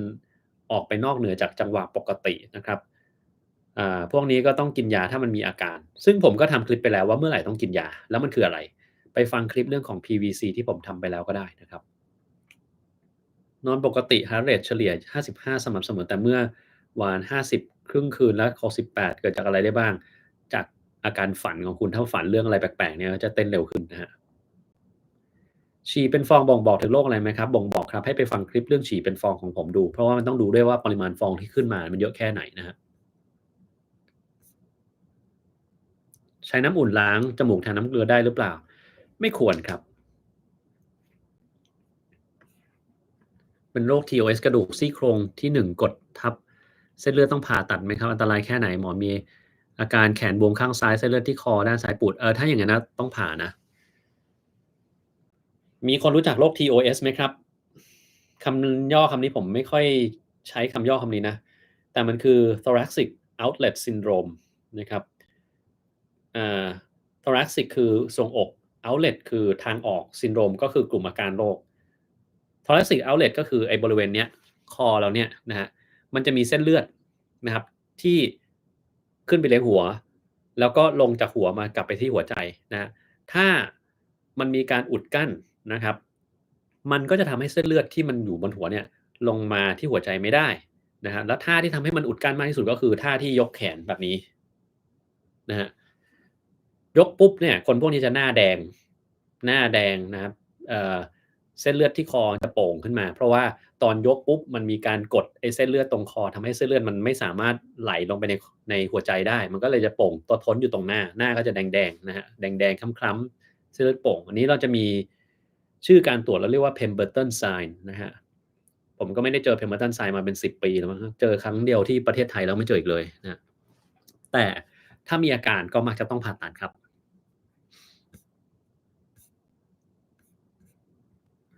หลังถอดสายสวนปัสสาวะสามารถใช้ชีวิตได้ปกติหรือเปล่าก็ได้ปกติครับไม่ได้มีปัญหาอะไร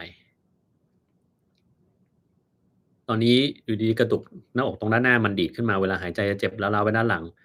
ไม่ปกติครับถ้ามันเจ็บก็ควรต้องไปตรวจก่อนนะครับกิน Quercetin ระยะยาวควรกินโดสแค่ไหนงานวิจัย Quercetin ช่วยเรื่องภูมิแพ้หรือเปล่าหมอชะลอวัยพูดเรื่อง Quercetin ว่าป้องกันไวรัสเข้าเซลล์จริงหรือเปล่าครับป้องกันไวรัสเข้าเซลล์เนี่ยไม่จริงครับอันนี้ถ้าใครบอกเนี่ยอันนี้ไม่จริงแน่นอนเลยบอกเลยนะครับไม่มีงานวิจัยบอกว่ามันช่วยเรื่องของไวรัสเข้าเซลล์แต่เรื่องของภูมิแพ้เนี่ยอาจจะพอช่วยได้บ้างคุณอาจจะต้องกินวันละ1,000 มิลลิกรัมนะครับ500ถึง1,000 มิลลิกรัมหรือบางคนต้องกิน 2,000 มิลลิกรัมด้วยซ้ำไปนะส่วนว่าจะช่วยได้แค่ไหนก็ตอบไม่ได้นะครับถ้าถามผมนะคุณลองคิดง่ายๆ Quercetin ของคุณมันกี่บาทที่คุณซื้อมา แล้วลอราทาดีนที่ใช้เป็นการรักษาโรคภูมิแพ้มันกี่บาท ถ้าเทียบกันนะลอราทาดีนที่รักษาภูมิแพ้ถูกกว่า แล้วมีผลข้างเคียงน้อย แล้วมันก็มีงานวิจัยชัดเจนว่ามันใช้รักษาภูมิแพ้ได้ แต่ Quercetin มีไหม งานวิจัยที่รักษาภูมิแพ้มีน้อย ไม่ค่อยเยอะนะครับราคาแพงเออก็เลือกเอาแล้วกันว่าคุณอยากจะได้ตัวไหนนะครับแล้ว Quercetin ต้องกินตลอดไหมตลอดถูกไหม ถ้าคุณต้องกินของ2องอย่างไปตลอดเพื่อควบคุมอาการภูมิแพ้คุณจะเลือกอันที่แบบมีงานวิจัยชัดเจนราคาถูกหรือคุณจะเลือกอันที่มันไม่มีงานวิจัยชัดเจนแล้วราคาแพงเลือกได้ตามสบายเลยครับนะครับแต่เราก็จะกินก็ไม่ว่ากันนะเพราะว่าผมรู้ว่าบางคนเนี่ยเรามีฐานะทางบ้านแบบเป็นซุปเปอร์มหาเศรษฐีเราจะกิน Quercetin แบบซื้อแจกทั้งหมู่บ้านยังทำได้โอ้ตามสบายครับเราไม่ว่าอะไรมันไม่ได้มีผลเสียอะไรคุณกินได้ครับนะ กำลังเป็นโควิดครั้งแรกรู้สึกเหนื่อยมากสังเกตยังไงว่าเชื้อลงปอดแล้วลองวัดออกซิเจนที่ปลายนิ้วดูถ้าเกิดว่ามันต่ำก็แปลว่ามันลงปอดแล้วจริงๆถ้าเหนื่อยมากนี่ควรจะไปตรวจที่โรงพยาบาลนะว่าเหนื่อยแล้วลงปอดไปหรือยังนะครับกัมมันตรังสีที่ญี่ปุ่นปล่อยลงทะเลต่อให้มันเจือจางมันจะมีผลกระทบต่อทุกคนหรือเปล่าอันนี้ตอบไม่ได้เหมือนกันครับต้องดูปริมาณต่อไปในอนาคตนะครับอืม ไม่กินเคมา2 ปีส่งผลให้ความดันต่ำ92ครั้งเกี่ยวกับค่าไตต่ำกว่ามาตรฐานอันตรายไหมครับไม่อันตรายเลยครับไม่ต้องทำอะไรนะครับโคลนนิ่งในคนไม่ผ่านจริยธรรมโคลนนิ่งอวัยวะต่างๆน่าจะช่วยในการฆ่าได้มากไม่ต้องใช้หัวใจหมูแล้วโอ้โฮเรื่องจริยธรรมมหาศาลเลยด้วยซ้ำไปนะครับ ALS เป็นโรคทางพันธุกรรมหรือเปล่าเอ่อจะถือว่าเป็นก็ได้ไม่เป็นก็ได้ครับมันเป็นเฉพาะในคนที่เป็นนั่นแหละมันไม่ได้ถ่ายทอดทางพ่อแม่มาถึงลูกนะครับ อยากให้ฝากข้อความกำลังใจถึงคนที่สอบเข้าหมอได้หรือเปล่าเผื่อจะเป็นสิ่งที่สร้าง passion ให้พวกหนูโอ้คุณอะไร Ruby Chu นะครับหนูเด็ก68นี่คืออะไรครับมันเป็นชื่อโรงเรียนอะไรสักอย่างหรือเปล่าผมไม่แน่ใจเนาะก็ใครที่จะสอบเข้าหมอนะเรามองอย่างงี้เราจะเข้าหมอทำไมถ้าเรามีเป้าหมายที่ชัดเจนนะว่าเราจะเข้าหมอไปทำอะไรใช่ไหมอย่างงั้นเนี่ยเราไม่ต้องกังวลเรื่องอุปสรรคอะไรอะครับทำให้ดีที่สุดถ้าเราผ่าน มันต้องไปเจอด่านต่อไปแน่นอนแต่ถ้าเราไม่ผ่านอย่าล้มเลิกความต้องการของเรานะครับถ้าเป้าหมายเราชัดเจนต่อให้คุณจะต้องล้มสักกี่ครั้งมันต้องลุกขึ้นมาให้ได้นะครับคำว่าท้อต้องไม่มีอยู่ในหัวท้อเนี่ยมันเอาให้ลิงถืออย่างเดียวนะครับถ้าคนถือคำว่าท้อมันต้องกินเข้าไปนะครับลูกท้อมีเอาไว้กินไม่ได้เอาไว้ถือนะครับลุยเลยครับนะมันจะต้องมีช่วงเวลาที่เรารู้สึกว่าเป็นอุปสรรคมากมันดาวน์เนื้อหามันเยอะเรารู้สึกว่ามันจะผ่านไม่ผ่านมันน่ากลัวนะครับแต่ว่าอย่าให้ความกลัวมันมาเป็นสิ่งที่ขัดขวางการไปสู่เป้าหมายของเรานะครับลุยมันไปเลยนะฮะผมเคยติดโควิดหรือเปล่าไม่เคยครับเข้านอน4ทุ่มแต่ตื่นมาประมาณตี5แล้วนอนไม่หลับอีกรู้สึกปวดหัวนอนต่อไม่ได้ควรตรวจการนอนหลับไหมครับควรครับอั้นปัสสาวะไม่ได้เกี่ยวกับโรคอะไรเช่นอุ้งเชิงกรานหย่อนก็เป็นได้นะครับเนี่ยเป็นโรคหลักเลยอุ้งเชิงกรานหย่อนก็ต้องไปตรวจด้วยนะครับเครื่อง CPAP ใน Shopee มีแบบไม่ต้องปรึกษาหมอได้ไหมครับก็มีครับมีนะแต่ว่าตอนเนี้ยมันน่าจะเริ่มไม่ได้แล้วเพราะว่ามันรู้สึกจะเริ่มออกกฎมาว่าการจะจ่าย CPAP ได้จะต้องไปหาหมอก่อนนะเหมือนที่อเมริกาแต่ตอนนี้อาจจะยังพอได้อยู่มั้งครับถ้าเกิดว่าคุณไปซื้อมาแล้วอ่าคุณต้องแน่ใจก่อนนะข้อแรกถ้าคุณจะไปซื้อมาเองคุณต้องปรับเครื่องเองเป็นแล้วคุณต้องรู้ว่าปรับแค่ไหนแล้วมันถึงจะได้ผลประโยชน์อะไรดังนั้นก่อนที่คุณจะซื้อคุณไปคุยกับคนที่เขาขายให้ชัดเจนเพราะว่าอย่าลืมถ้าคุณซื้อมาแล้วคุณถามคนอื่นไม่ได้แล้วนอกจากถามคนที่เขาขายนะครับ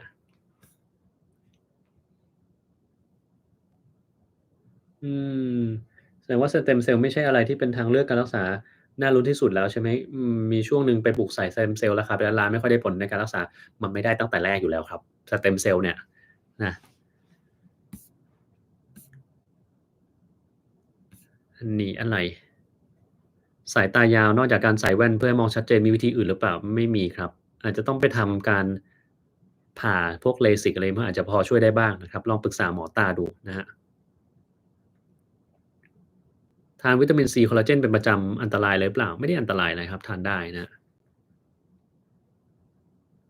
Ice Bath ดีหรือเปล่าอันตรายหรือเปล่าผมเคยพูดเรื่อง Ice Bath ไปแล้วนะครับก็ไม่ได้อันตรายอะไรครับสามารถทำได้ถ้าเกิดคุณไม่ได้มีโรคประจำตัวอะไรพิเศษนะครับอืมแฟนเป็น Behçet ที่ผ่านมาสเตียรอยด์6เม็ดมาหลายปีจนทำให้ต่อมหมวกไตฝ่อแต่ตอนนี้พบหมอจริงจังลดสเตียรอยด์ให้เหลือ2เม็ดโอเคขึ้นอ่ายารักษามาลาเรียครึ่งเม็ดแคลเซียม1เม็ดวิตามินดี1เม็ดต่อครั้งต่อสัปดาห์ก็ทำตามที่หมอเขาแนะนำครับไม่จำเป็นต้องทำอะไรพิเศษเนาะ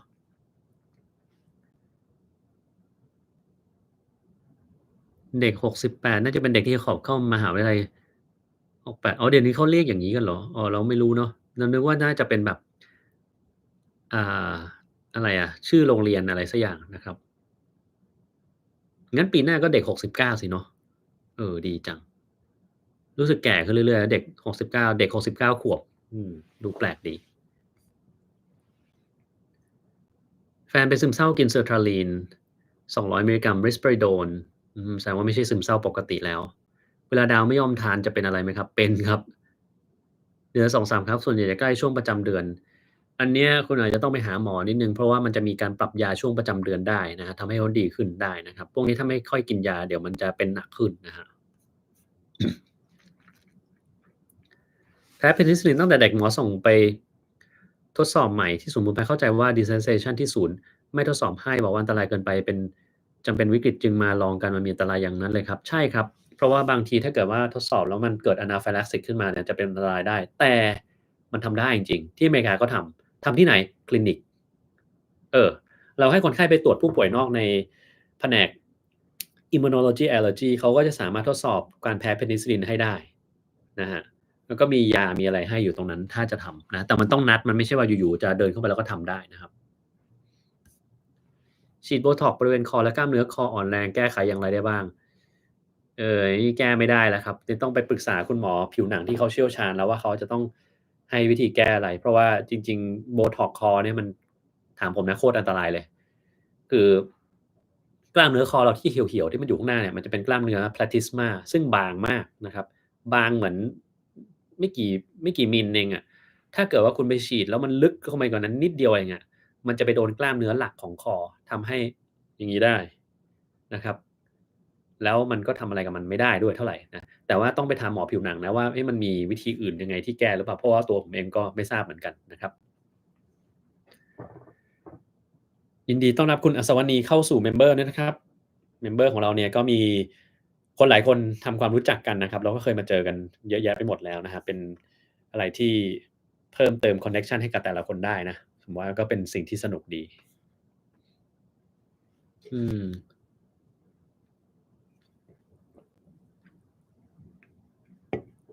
แม่วัดชีพจรได้ต่ำมากหมอบอกว่าเป็น atrial fibrillation หมอจริงๆเต้นเร็วแค่ไม่ได้เป็นจังหวะอันตรายหรือเปล่าตรวจ MG ต่ำหมอเติม MG จะดีขึ้น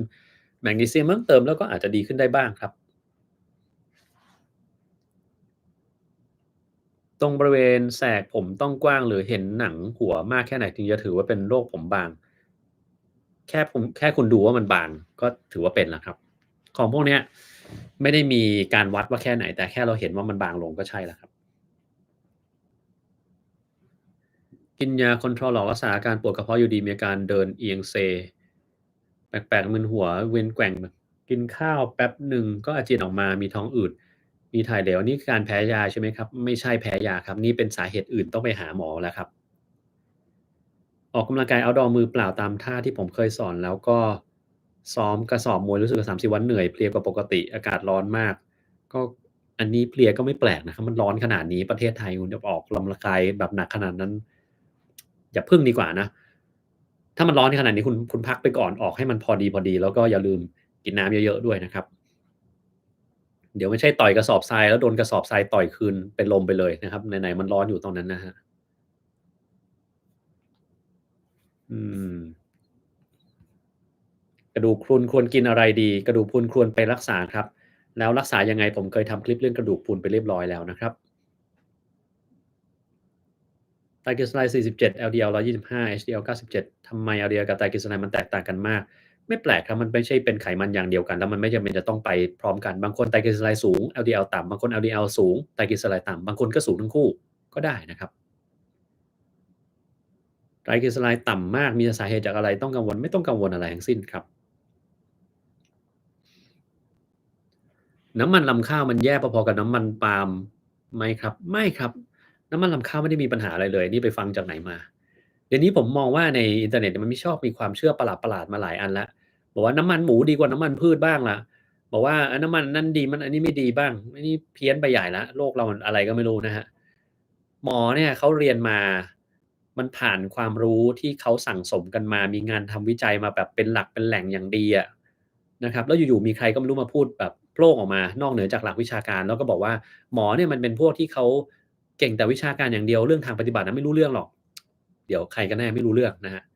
ผมอะรำคาญคนพวกนี้จริงๆเลยคือให้ความรู้ผิดๆนะครับยังโชคดีที่ผมออกมาทำยูทูบแล้วผมก็บอกญาติทุกคนที่มันจะไปซื้ออะไรแปลกๆมาให้ถามผมก่อนนะเพราะผมจะบอกเลยว่าอะไรที่มันโม้อะไรที่มันไม่โม้นะครับไม่งั้นเดี๋ยวก็จะให้ความรู้ผิดๆดังนั้นความรู้ที่ผมให้คุณเนี่ยก็คือเป็นสิ่งที่ผมต้องการจะให้ญาติตัวเองนะผมไม่ได้เงินอะไรจากการที่ให้ความรู้ที่มันมั่วขึ้นมาเสียหน่อยนะ แต่ผมจะได้ประโยชน์ถ้าผมให้ความรู้ที่ถูกต้องกับครอบครัวของตัวเองถ้าผมให้ความรู้ที่มันผิดไปครอบครัวผมเองก็จะมีปัญหาอาดังนั้นผมถึงรำคาญคนที่ให้ข้อมูลผิดๆเพราะว่าข้อมูลเหล่านั้นน่ะมันอยู่ในอินเทอร์เน็ตเยอะแยะเดี๋ยวมันก็จะวนมาที่ครอบครัวเราอีกแล้วนั่นแหละแล้วพอมันวนเข้ามาเขาก็จะมาถามผมว่าเห็นคนนั้นบอกว่าอย่างงี้ดีคนนี้อย่างงี้ดีจริงไหมตอนนี้ก็ส่วนใหญ่เขาจะรู้เลยว่าอ๋อถ้าได้ยินอะไรแปลกๆมาไม่จริงเสมอนะครับ หรือถ้าสงสัยมากจริงๆก็ถามผมอย่างงี้เองนะครับฉีดวัคซีน HPV 9สายพันธุ์แล้วฉีดวัคซีนปอดอักเสบต่อได้หรือเปล่าได้ครับ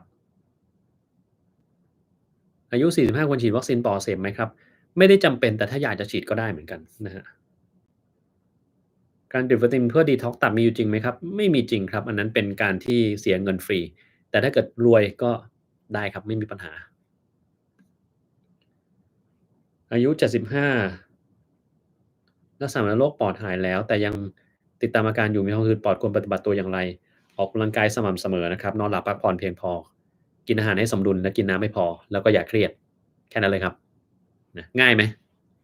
ไม่ต้องทำวิธีพิเศษอะไรเลยนะครับ เจอแมกนีเซียมแอลทิโอเนต 2,000 มิลลิกรัมดูรายละเอียดบอกว่าเทียบเท่ากับแมกนีเซียมแอลทิโอเนต 144 มิลลิกรัมอย่างนี้มันกินได้ไหมครับได้ครับเพราะว่าอย่างที่ผมเคยเล่าไปในคลิปเรื่องของแมกนีเซียมแต่ละฟอร์มเนี่ยจะมีแมกนีเซียมจริงๆที่ดูดซึมเข้าไปในร่างกายเนี่ยไม่เท่ากันนะครับแมกนีเซียมที่เข้าไปในร่างกายจริงๆเนี่ยเราจะเรียกว่า elemental magnesium นะครับไอ้ 2,000 มิลลิกรัมเนี่ยมันเป็นน้ำหนักของตัวแอลทริโอเนตมากกว่าไม่ใช่ตัวของแมกนีเซียมนะฮะดังนั้นเนี่ยกินวันละ 2,000 มิลลิกรัมของแมกนีเซียมแอลทริโอเนตก็อาจจะได้ผลประมาณเดียวกันกับแมกนีเซียมออกไซด์ 400 มิลลิกรัมก็ได้นะครับมันจะเป็นแบบเนี้ยดังนั้นคุณก็ไม่ต้องกังวลอะไรมากกินได้ครับ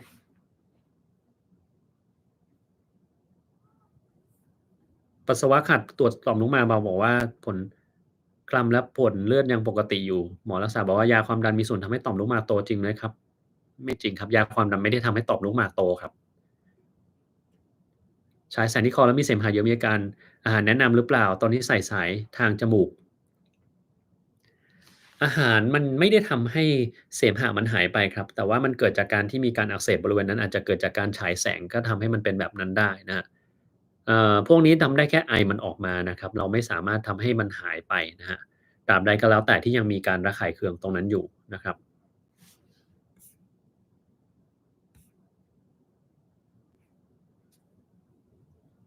อืมอันนี้อะไรวิธีที่ผมบอกให้เคาะคนป่วยถ้าเราชกคนตรงอกออกไปแบบนั้นจะสลบได้ไหมครับเอาไว้ป้องกันตัวเอ่ไม่อะชกคนตรงอกมันก็ไม่ทำให้สลบนะครับถ้าคุณอยากจะชกให้คนสลบใช่ไหมเลือกเป้าถ้าสมมุติว่าคุณเอาไว้ป้องกันตัวจริงๆนะคอครับตรงเนี้ย2ข้างผมก็ไม่ใช่คนที่มันต่อสู้อะไรเก่งหรอกนะแต่ว่าถ้าตรงคอเนี่ยเป็นบริเวณเส้นเลือดใหญ่แล้วถ้าเกิดคุณสามารถ attack คอได้ด้วยการฟันอย่างเงี้ยฟันไปที่คอแรงๆข้างใดข้างหนึ่งก็ได้นะครับแค่นั้นก็เรียบร้อยแล้วแหละครับนะหรือถ้าฟัน2ข้างพร้อมกันได้เช่นแบบอย่างเงี้ยวิ่งเข้าไปอัดอย่างเงี้ยก็ได้ถ้าจะต่อยที่อกอย่าต่อยตรงกลางข้างซ้ายข้างขวามันไม่มีประโยชน์อะไรทั้งสิ้น ถ้าจะต่อยตรงลิ้นปี่หรือตรงชายโครงข้างขวาที่มีตับอยู่ถ้าคุณต่อยตรงนั้นได้นะหมดสภาพแน่นอนคนนั้นนะครับบอกเลยแต่ถ้าเกิดคุณไปเจอนักมวยแล้วคุณไปต่อยเขาก็ซวยแล้วกันนะครับคงจะโดนเตะอาจจะตายได้นะครับดังนั้นก็เลือกคู่ต่อสู้ให้ดีๆนะครับแล้วก็อย่าลืมทำทีเผลอแล้วรีบวิ่งหนีเสียเราไม่ใช่คนที่ต่อสู้เก่งเราไม่ใช่นักต่อสู้ดังนั้นคุณหนีได้หนีก่อนดีกว่านะครับ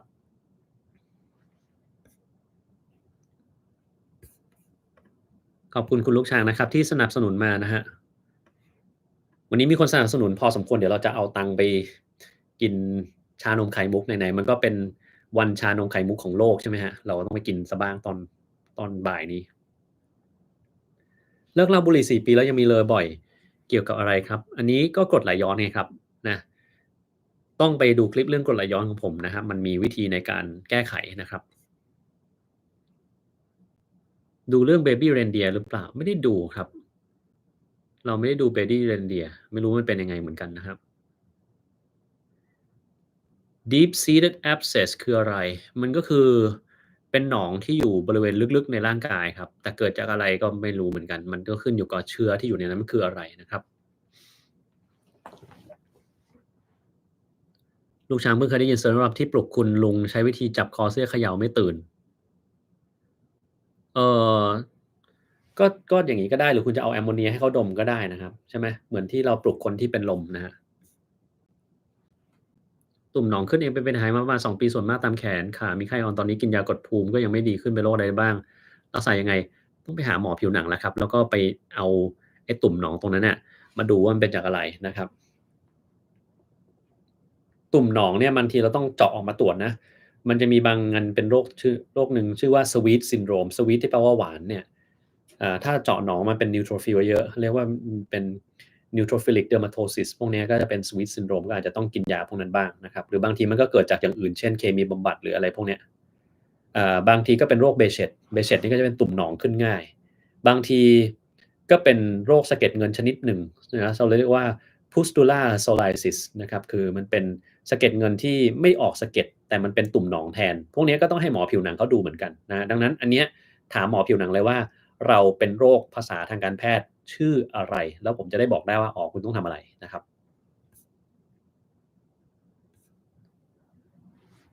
อันนี้คุณทิติวรดาจากวอชิงตันดีซีก็สวัสดีด้วยนะครับ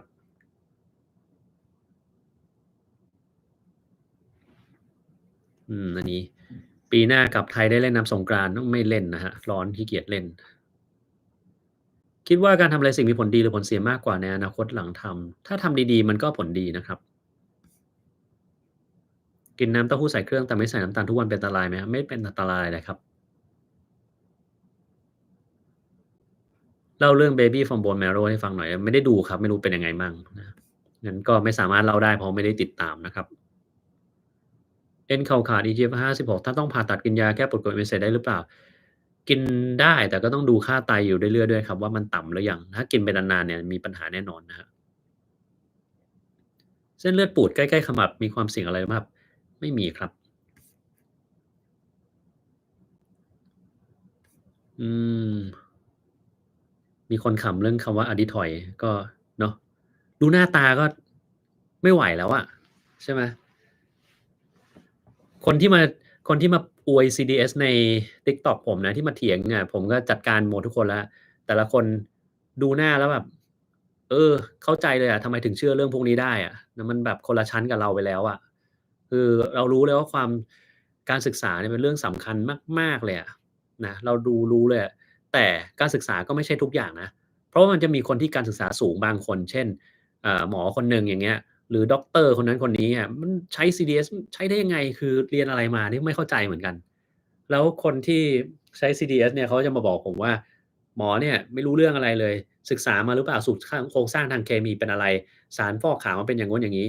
นะครับเดี๋ยวผมก็บอกคุณเลยว่าคุณรู้ไหมว่า Chlorine Dioxide เนี่ยมันใช้ฟอกขาวได้ยังไงมันยังไม่รู้เรื่องเลยนะครับแหมบางอาจมา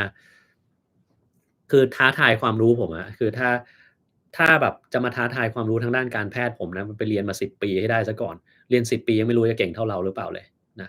โดยเฉพาะถ้าเกิดเป็นความรู้ที่เกี่ยวข้องกับทางด้านโรคปอดโรคปลูกถ่ายปอดนะวิ่งศึกษามาเลยชาติหนึ่งผมก็ไม่เชื่อว่าคุณจะเก่งเท่าผมอะอย่างเงี้ยนานๆผมจะอวดสักทีหนึ่งนะแต่ว่าเรื่องบางเรื่องมันก็เรียกอะไรดีขี้โม้ผมก็ไม่ค่อยชอบขี้โม้ความรู้ของตัวเองเท่าไรแต่ว่าถ้าเป็นกับคนพวกเนี้ยที่แบบไม่รู้อะไรเลยอะแล้วมาอวดว่าตัวเองรู้อะอย่างเงี้ยเราต้องทับถมนะครับอืม จริงๆผมก็ไม่ชอบคนอวดหรืออะไรนะแต่ว่าเวลาที่อย่างผมทำงานที่อเมริกาหรือว่าอะไรเงี้ยบางทีอะมันจะชอบมีคนมาลองภูมิผมไม่รู้ว่าคุณเคยเจอหรือเปล่านะครับมาลองว่าเรารู้เรื่องนั้นหรือเปล่าถามเสียลึกๆอย่างเงี้ยใช่ไหมไอ้คนพวกเนี้ยผมจะมีความรู้สึกหมั่นไส้มันเป็นพิเศษว่าแบบเฮ้ยอะไรเนี่ยมันมาลองภูมิอะไรของเราเนี่ยไม่เข้าใจพวกนี้มันจริงๆแล้วเวลาผมเจอคนพวกนี้เนี่ยผมมักจะปล่อยพลังใส่ นะปล่อยแบบเนี้ยนะอย่างเงี้ยเลยอะหมายความว่าถ้าเขาถามอะไรมาลึกใช่ไหมผมก็จะเล่าให้มันลึกกว่าแล้วก็ถามเขากลับไปว่าคุณรู้เรื่องโน้นเรื่องนี้หรือเปล่าว่าถามจนกระทั่งมันจนมุมอะคือไล่ต้อนจนกระทั่งมันแบบขี้แตกไปเลยนะถ้าเกิดว่าแบบเจอเด็กมาบังอาจกวนตีนข้าพเจ้าขนาดนั้นเราก็จะถามจนกระทั่งมันแบบนั้นแล้วก็ทุกวันที่เจอหน้าก็จะถามด้วยคือยิงมาเรายิงกลับหลายๆลูกเลยอย่างเงี้ย แต่ถ้าเกิดคนไหนที่เป็นคนทั่วๆไปธรรมดาผมไม่เคยไล่บี้ขนาดนั้นนะก็ปกติถ้ามีน้องคนไหนที่เคยมาวนกับผมที่อเมริกาผมก็จะเล่านะไม่ค่อยถามอะไรที่ไม่ตอบนะก็ถามไม่ดุไม่ว่าอะไรแต่ว่ามันจะมีคนบางคนชอบลองภูมิต้องเจออย่างงี้นะครับแต่ว่าเดี๋ยวเล่าเรื่องขำๆให้ฟังอันหนึ่งอันเนี้ยเป็นตอนที่ผมอยู่ที่เมืองไทยแล้วก็เรียนหมออยู่ที่จุฬาอ่าตอนนั้นรู้สึก วอร์ดอะไรสัญญกรรมหรืออะไรสักอย่างผมจำไม่ได้แล้วหรือวอร์ด Med นี่แหละแล้วผมก็ไปราวตามปกติตอนนั้นอยู่ปี6ข้างๆเนี่ยก็จะมีนักศึกษาพยาบาลที่เขามาดูเคสที่อาจารย์พยาบาลเขาให้ศึกษาอะไรสักอย่างแล้วผมก็ได้ยินคำถามของอาจารย์พยาบาลคนหนึ่งนะเขาถามว่าอันนี้ผมจำคำถามได้แม่นเลยนะแต่ผมจำอาจารย์คนนั้นไม่ได้เพราะว่าแกไม่ได้สอนผมนะเป็นอาจารย์พยาบาลเขาก็ถามว่าเนี่ยพวกเธอรู้หรือเปล่าว่า ยา tacrolimus เนี่ยมันออกฤทธิ์ยังไงนะครับมี mechanism of action ยังไงเออเธอไปหามาด้วยนะแล้วอาจารย์พยาบาลก็เดินไปผมก็คิดในหัวเฮ้ยมันต้องรู้ขนาดนั้นเลยเหรอมันลึกเลยนะ มันลึกนะคำถามเนี้ยแล้วเราก็แบบเด็กมันจะรู้ได้ยังไงนะเด็กพยาบาลเนี่ยมันแบบไม่มีความจำเป็นจะต้องรู้ความรู้ตรงนี้อะเนาะแล้วผมก็ไม่ได้สนใจอะไรคงจะเป็นเรื่องปกติที่เขาสอนกันมั้งที่เขาอยากจะรู้กันเออแล้วรู้อะไรไหมครับว่าผมอะสมัยนั้นก็เดินไปเดินมาเหมือนกันนี่แหละแล้วก็ไปเดินเจออาจารย์คนนี้อาจารย์พยาบาลคนเนี้ยแหละแล้วเขาก็ถามผมว่าหมอไอ้คนเนี้ยที่ให้ Tacrolimus เนี่ย มันให้ไปทำไมแล้วแบบให้แล้วมันไปทำงานยังไงเฮ้ยเดี๋ยวตัวเองยังไม่รู้แล้วไปถามนิสิตเนี่ยนะอันนี้แบบฮามากแล้วผมก็แบบขำอยู่นะครับก็ตลกดีนะครับแต่ว่าผมก็บอกอาจารย์แกไปว่ามันทำงานยังไงแล้วก็ไปเฉลยให้พยาบาลลูกศิษย์พยาบาลฟังว่าไอ้ยาตัวนี้มันทำงานยังไงนะครับอันนี้ก็แปลกดีนะครับ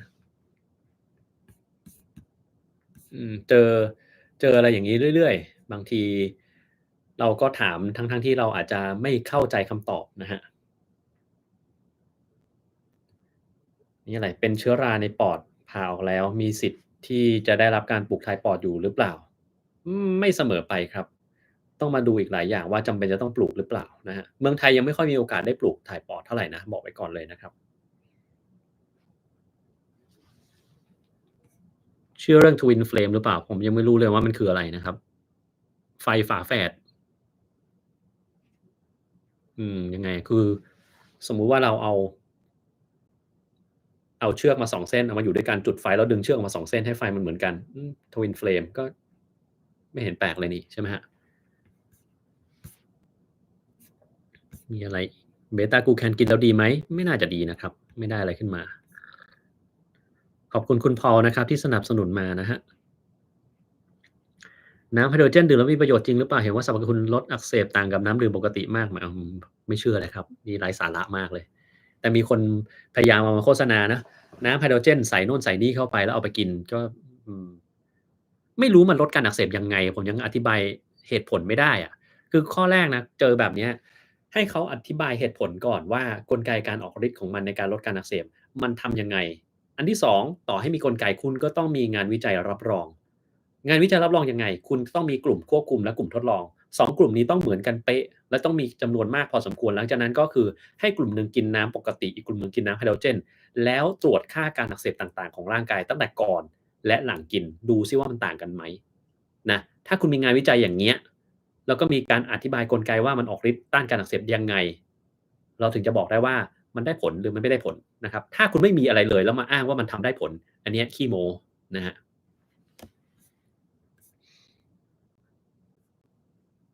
สนใจสมัครสมาชิกต้องทำยังไงใน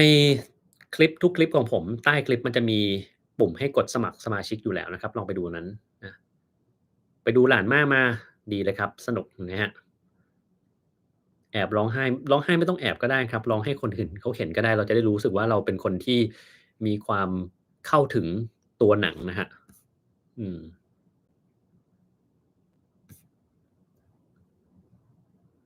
วันนี้โชคดีสร้อยขาดเก็บมาร้อยใหม่หายไป1เม็ดเจอตอนหลังครบแล้วได้เอ่อได้เส้นใหม่แล้วตอนนี้หัวใจต้องเปลี่ยนมาอยู่ที่คอเทพเจ้ากวนอูช่วยหาอันนี้แปลกดีนะครับฉีดยาพ่นจมูก Cortisone ใช้ไปนานๆมีผลเสียไหมครับไม่มีอะไรครับ หลังเป็นโควิดควรจะต้องพบแพทย์ไหมควรต้องทานอะไรปฏิบัติตัวแบบไหนพิเศษกินวิตามินอะไรเสริมได้บ้างไม่ต้องทำอะไรทั้งสิ้นครับออกกำลังกายทุกวันนอนพักผ่อนให้เพียงพอทานอาหารให้สมดุลทานน้ำให้เพียงพอแค่นั้นเลยง่ายมากนะครับวัคซีนไข้หวัดใหญ่ต้องฉีดทุกปีหรือเปล่าต้องฉีดทุกปีครับติดโควิดเจ็บคอมากส่องคอแล้วมีหนองในคอแบบนี้ควรกินปฏิชีวนะร่วมไปรู้หรือเปล่าถ้าคุณแน่ใจว่ามันใช่หนองแล้วมันเป็นที่ทอนซิลทั้งสองข้างกินไม่ได้ครับกินได้เลยทาน Grape Seed 0มันช่วยอะไรไหมครับไม่ได้ช่วยอะไรครับ เรื่องต่อมน้ำเหลืองต้องหาหมอทางไหนก็ถ้ามันเป็นต่อมน้ำเหลืองโตเราก็ขึ้นอยู่กับว่ามันโตที่ไหนถ้ามันโตที่อื่นเช่นที่รักแร้อะไรพวกนี้เจอหมอศัลยกรรมถ้าโตที่คอเจอหมอหูคอจมูกก่อนครับอืมนี่อะไรเนี่ย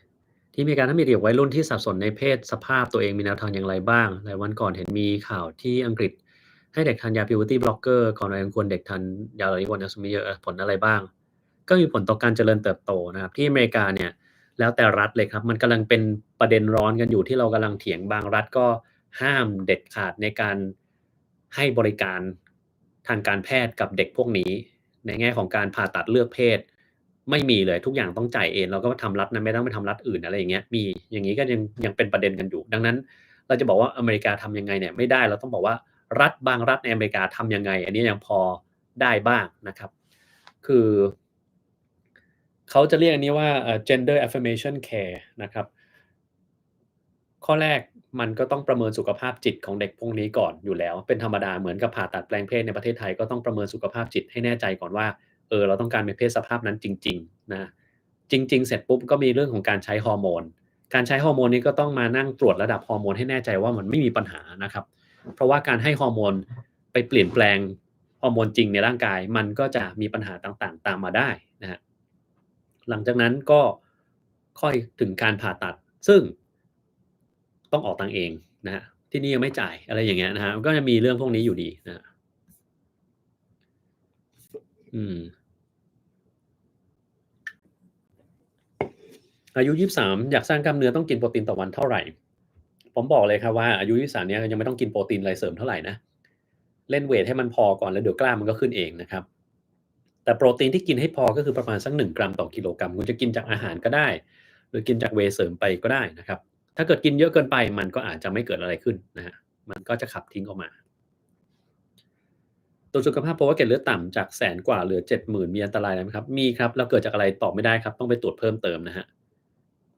อันนี้ต้องไปตรวจเพิ่มเติมแล้วก็ถามคุณหมอที่เขาตรวจดูว่าเราสงสัยโรคอะไรนะครับ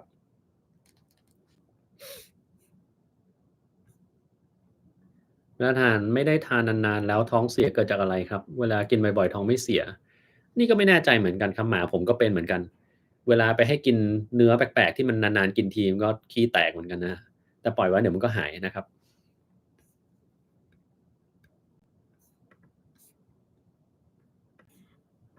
อันนี้จะไปไหว้พระนั่งภาวนาพุทโธหายใจเข้าออก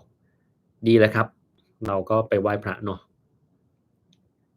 Drip NAD+ ติดต่อกันทุกสัปดาห์เดือนหนึ่งจะมีผลต่อตับไหมครับมีผลหรือ D วิตามินมีผลต่อตับอะไรหรือเปล่าค่าตับขึ้นทั้งๆที่ค่าไขมันตรงอื่นลงถ้ามันมีความเปลี่ยนแปลงแค่อย่างเดียวในชีวิตคุณก็คือการ Drip NAD แล้วค่าตับมันขึ้นเนี่ยก็ต้องสงสัย NAD ก่อนคุณลองหยุดไปก่อนถ้าหยุดแล้วมันดีขึ้นก็แปลว่าเป็น NAD นี่แหละที่มีปัญหาแต่ถ้าหยุดแล้วมันก็เหมือนเดิมเลยเนี่ยก็อาจจะไม่ใช่ NAD แล้วต้องไปหาเหตุผลอื่นนะครับหนังแอกชันที่เห็นพระเอกออกมาข้างหลังหักคอคนร้ายแล้วตายเลยจริงๆคอมันไปหักแบบนั้นได้ง่ายๆเลยหรือเปล่าก็ก็ได้นะครับได้ Biotin ทำให้สิวขึ้นได้หรือเปล่าไม่ได้ครับ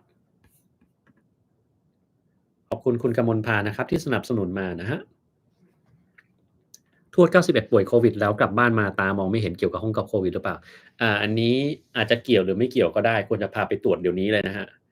คือโควิดเนี่ยอย่างที่บอกมันทำให้เกิดริ่มเลือดได้ถ้าบังเอิญของทวดเนี่ยเป็นเพราะว่าริ่มเลือดมันไปอุดตันอะไรสักอย่างในตาทำให้มองไม่เห็นนี่ก็เกี่ยวนะครับแต่ถ้ามันเป็นอย่างอื่นก็อาจจะไม่เกี่ยวนะครับ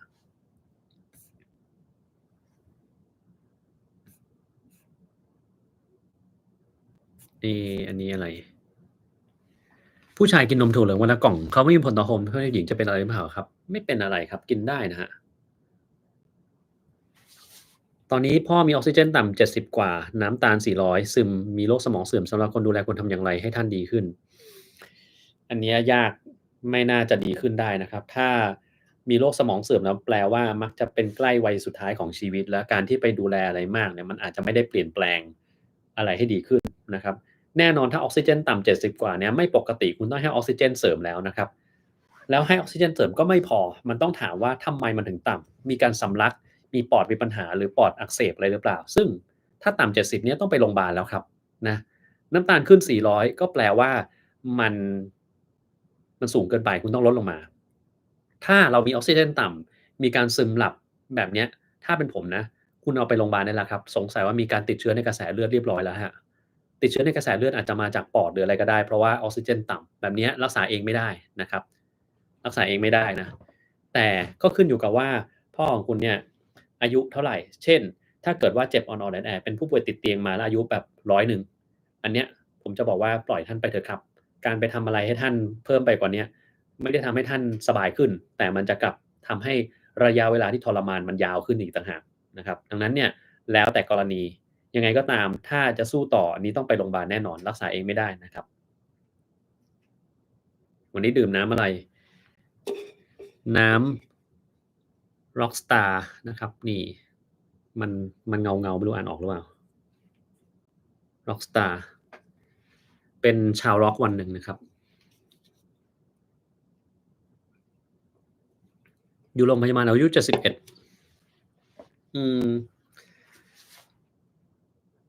อย่างนั้นเนี่ยตัวคนดูแลไม่ต้องทำอะไรเป็นพิเศษนะครับให้หมอเขาเป็นคนดูแลไปเพราะว่ามันต้องมีการให้ยาอินซูลินแน่นอนในการอ่าลดน้ำตาลที่มันขึ้น400ลงมานะครับออกซิเจนต่ำก็แน่นอนต้องให้ออกซิเจนแล้วก็ต้องหาเหตุผลอย่างอื่นนะครับตอนนี้ถ้าไม่ค่อยรู้ตัวเนี่ยเราอย่าให้อะไรกินเข้าไปนะครับดื่มเบียร์ไม่ดื่มครับระหว่างที่เราทำงานเราไม่ดื่มเบียร์นะครับกินน้ำแร่ทางน้ำธรรมชาติมีผลอะไรไหมครับมีผลทำให้คุณจนได้นะครับเพราะน้ำแร่มันแพงนะแต่ถ้าเกิดคุณรวยตามสบายเลยครับไม่ได้ว่ากันนะหมอไม่ผ่าตัดผู้ป่วยบางเคสเพราะว่ากลัวผ่าไม่สำเร็จแล้วจะทำให้เสียชื่อเสียงจริงหรือเปล่าครับมันไม่ได้อยู่ที่เสียชื่อเสียงหรอกครับมันมีปัญหาอย่างอื่นตามมาอีกเยอะแยะไปหมดนะครับผมไม่เคยกลัวว่าผมผ่าอะไรไม่สำเร็จจะเสียชื่อเสียงนะสิ่งที่เรากลัวคือผ่าแล้วมันตายหรือผ่าแล้วมันไม่รอดแล้วมันก็มีแต่ผลข้างเคียงเช่นถ้าเกิดว่าผมบอกว่าคนคนหนึ่งเนี่ยมีโรคหัวใจโรคความดันเบาหวานที่มันคุมไม่ได้โรคกระดูกที่มันเสื่อมไปแล้วอย่างเงี้ยแล้วผมจะผ่าตัดปลูกถ่ายปอดให้เขาอย่างเงี้ยนะครับแล้วก็ส่งเขาไปสุดท้ายออกมาเนี่ยคือไม่รอดไตวายเป็นผู้ป่วยติดเตียงต้องเจาะคอเจาะท้องแล้วก็อยู่อย่างนั้นเป็นปีอย่างเงี้ย ผมก็รู้สึกว่าไม่สมควรที่จะต้องให้คนไข้เป็นแบบนั้นนะดังนั้นเนี่ยที่หมอเขากลัวผ่าตัดไม่สำเร็จเนี่ยเพราะว่าแบบนี้แหละว่าผ่าเสร็จปุ๊บคุณภาพชีวิตของคนไข้ที่ได้กลับมาเนี่ยมันแย่กว่าเดิมหมอเนี่ยมีกฎข้อหนึ่งก็คือ first do no harm อย่าทำอันตรายคนไข้ซึ่งรวมไปถึงการผ่าตัดการให้ยาหรือการรักษาอะไรก็แล้วแต่ที่จะทำให้คนไข้แย่กว่าเดิมถ้าเราผ่าตัดแล้วเราประเมินว่าไม่น่าจะสำเร็จแล้วเราจะทำให้คนไข้แย่กว่าเดิมเราไม่ควรทำไม่ได้เพราะว่าเสียชื่อเสียงหรือเพราะอะไรก็แล้วแต่นะครับมันคือจรรยาบรรณของแพทย์นะแต่แน่นอนว่าหมอแต่ละคนก็มีความเชี่ยวชาญชำนาญไม่เหมือนกันถ้าหมอคนนี้เขาไม่กล้าผ่าแต่หมอคนอีกคนหนึ่งเขากล้าเขาบอกว่าเฮ้ยเขาเคยทำมาแล้วไม่เป็นไรก็ให้เขาทำนะเพราะเราต้องรู้ว่าระดับฝีมือแต่ละคนไม่เหมือนกันอยู่แล้วบางคนอาจารย์เก่งมากก็ผ่าได้ถ้าเป็นลูกศิษย์เพิ่งจบไปก็จะมันยังไม่กล้าผ่าเป็นธรรมดานะเป็นมะเร็งระยะสุดท้าย61ปีติดเชื้อในกระแสเลือดทำไมหมอแนะนำให้ยามากกว่าใส่ท่อถ้าเป็นผมจะปล่อยแล้วครับมะเร็งระยะสุดท้ายไม่มีทางหายใส่ท่อเข้าไปเนี่ยคุณไม่ได้ทำอะไรนะคุณเป็นการลากความทรมานให้มันยาวมากขึ้นนะครับมะเร็งระยะสุดท้ายเนื่องจากว่ามันไม่หายติดเชื้อในกระแสเลือดเนี่ยเราบางทีเราปล่อยเสียชีวิตจะดีที่สุดถ้าเกิดคุณใส่ท่อเข้าไปเนี่ยสิ่งที่จะเกิดขึ้นก็คือเขาก็ไม่หายและเขาก็จะแย่ลงร่างกายก็จะอ่อนแอลงจากการติดเชื้อในกระแสเลือดและสุดท้ายก็จะต้องมาถามคำถามเรื่องจะเจาะคอไหมเจาะแล้วจะทำยังไงต่อเจาะแล้วจะได้อะไรขึ้นมาเจาะแล้วจะถอดออกได้ไหมคุณจะมีคำถามเต็มไปหมดในหัวเลยซึ่งถ้าแบบนั้นเนี่ยมันไม่ควรทำอะไรตั้งแต่แรกนะครับ ถ้าผมไม่เห็นทางออกเช่นว่าคนคนนี้ถ้าเรารักษาเสร็จปุ๊บแล้วเนี่ยเขาจะดีกลับมาเดินเหินปกติมะเร็งหายไปเลยถ้าเป็นแบบนั้นนะผมก็จะบอกเหมือนที่คุณหมอเขาบอกคุณนั่นแหละนะครับได้สูงควรเท่าไรควรพบแพทย์เกินล้านหนึ่งครับ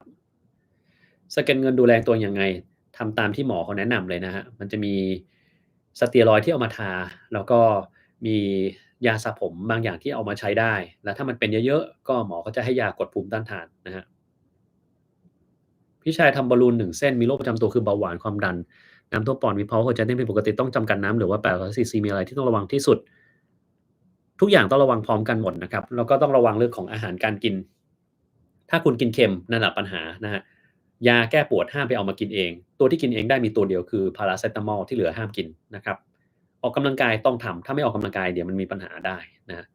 นอนหลับก็ต้องนอนหลับให้เพียงพอถ้าไม่เคยตรวจการนอนหลับมาก่อนควรไปตรวจเพราะว่าถ้ามีการหยุดหายใจในขณะหลับเนี่ยโรคมันจะคุมไม่ได้นะครับ ก็ต้องไปแก้ไขด้วยนะ เวลาผ่าต้องกี่เปอร์เซ็นต์ถึงจะมั่นใจว่าจะลงมือแล้วแต่หมอเลยครับตอบไม่ได้เหมือนกันนะบางกรณีเราก็คุ้มเสี่ยงเช่นถ้าเราบอกว่า50%หรือมีโอกาสสำเร็จ30%นต์นะแต่ถ้าสำเร็จแล้วดีเลยแล้วทุกๆอย่างพร้อมคนไข้พร้อมเสี่ยงทุกคนพร้อมเสี่ยงเราก็จะเสี่ยงนะครับแต่เสี่ยงไม่ได้หมายความว่าคุณจะสำเร็จนะบอกไว้ก่อนเพราะบางทีอะเราคุยกันว่าดิบดีเสี่ยงเสร็จปุ๊บแล้วถ้ามันไม่สำเร็จขึ้นมาคนไข้เป็นผักไปเลยนะคุณรับได้หรือเปล่า บางคนก็บอกรับได้ลุยเลยหมอแล้วคนไข้ออกมาเป็นผักอย่างนั้นจริงๆอย่างเงี้ยคือมันไม่สำเร็จเป็นผักเสร็จปุ๊บอ้าวแล้วไงมาต่อว่าหมอผ่าไม่ดีหรือเปล่าหมอสะเพร่าหรือเปล่าอ้าวเดี๋ยวนะเราคุยกันไว้แล้วตั้งแต่แรกว่ามันผ่าแล้วมีโอกาสเป็นอย่างงี้แล้วมันเป็นขึ้นมาคุณจะมาว่าเราได้ยังไงนะครับดังนั้นก็ต้องคุยให้ดีให้เข้าใจกันก่อนเวลาที่ผมคุยเรื่องพวกเนี้ยผมจะเขียนเป็นลายลักษณ์อักษรให้คุณแน่ใจคุณแน่ใจจริงๆนะถ้าสมมุติว่าผมผ่าเสร็จปุ๊บทำเสร็จปุ๊บเนี่ยคนไข้ตายนะหรือคนไข้เป็นผักเป็นเจ้าชายนิทราไปตลอดชาติ หรือว่าไตวายไปเลยแล้วแก้ไขอะไรไม่ได้คุณโอเคไหมถ้าคุณโอเคผมเขียนไว้เลยนะว่าคุณโอเคแล้วถ้ามันเป็นแบบนี้ออกมาแล้วถ้ามันเป็นอย่างนั้นจริงๆขึ้นมาคุณบ่นไม่ได้นะไม่ใช่แค่ฟ้องไม่ได้นะครับแต่บ่นไม่ได้ด้วยนะครับเราต้องให้เขาเข้าใจเพราะไม่อย่างนั้นเดี๋ยวก็ทำแล้วก็จะผิดนะครับอืมปวดท้องรุนแรงถ่ายเหลวขนาดนี้มีโอกาสเป็นอะไรบ้างครับก็อาจจะเป็น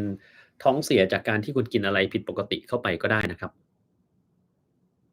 มะเร็งแพร่กระจายเขาจะไม่ผ่าเลยเหรอครับถูกต้องครับมะเร็งแพร่กระจายเราไม่ผ่าครับอาจจะมีบางกรณีที่เราอาจจะผ่าแต่ไม่เสมอไปส่วนใหญ่จะไม่ผ่านะครับเพราะผ่าไปมันก็ไม่ได้ทำให้หายดีทุกครั้งมีเพศสัมพันธ์จะกังวลจนอวัยวะเพศอ่อนตัวนะครับหากทาน PrEP Positive ใส่ถุงยางทุกครั้งก่อนมีเพศสัมพันธ์จะดูวิตกกังวลมากไปไหมครับก็ไม่ได้มีปัญหาครับก็สามารถทำได้นะครับ ต่อมเหลืองโตบนไหปลาร้าขึ้นมาหลังจากไปฉีดวัคซีนพิษสุนัขบ้าเกี่ยวข้องกันหรือเปล่าเกี่ยวข้องกันครับอันนี้ไม่ต้องทำอะไรถ้ามันขึ้นมาจากหลังการฉีดวัคซีนนะมันมักจะหายเองแต่ถ้ามันขึ้นมาตรงเนี้ยควรจะต้องไปตรวจเพราะว่ามันไม่ใช่ต่อมเหลืองปกติที่ควรจะขึ้นมาถ้าเกิดฉีดวัคซีนที่แขนเนี่ยสิ่งที่มันควรจะปูดขึ้นมาคือรักแร้ต่อมเหลืองใต้รักแร้ควรจะปูดแต่ตรงเนี้ยไม่ควรจะปูดเท่าไรนะครับลองไปตรวจหน่อยนะครับ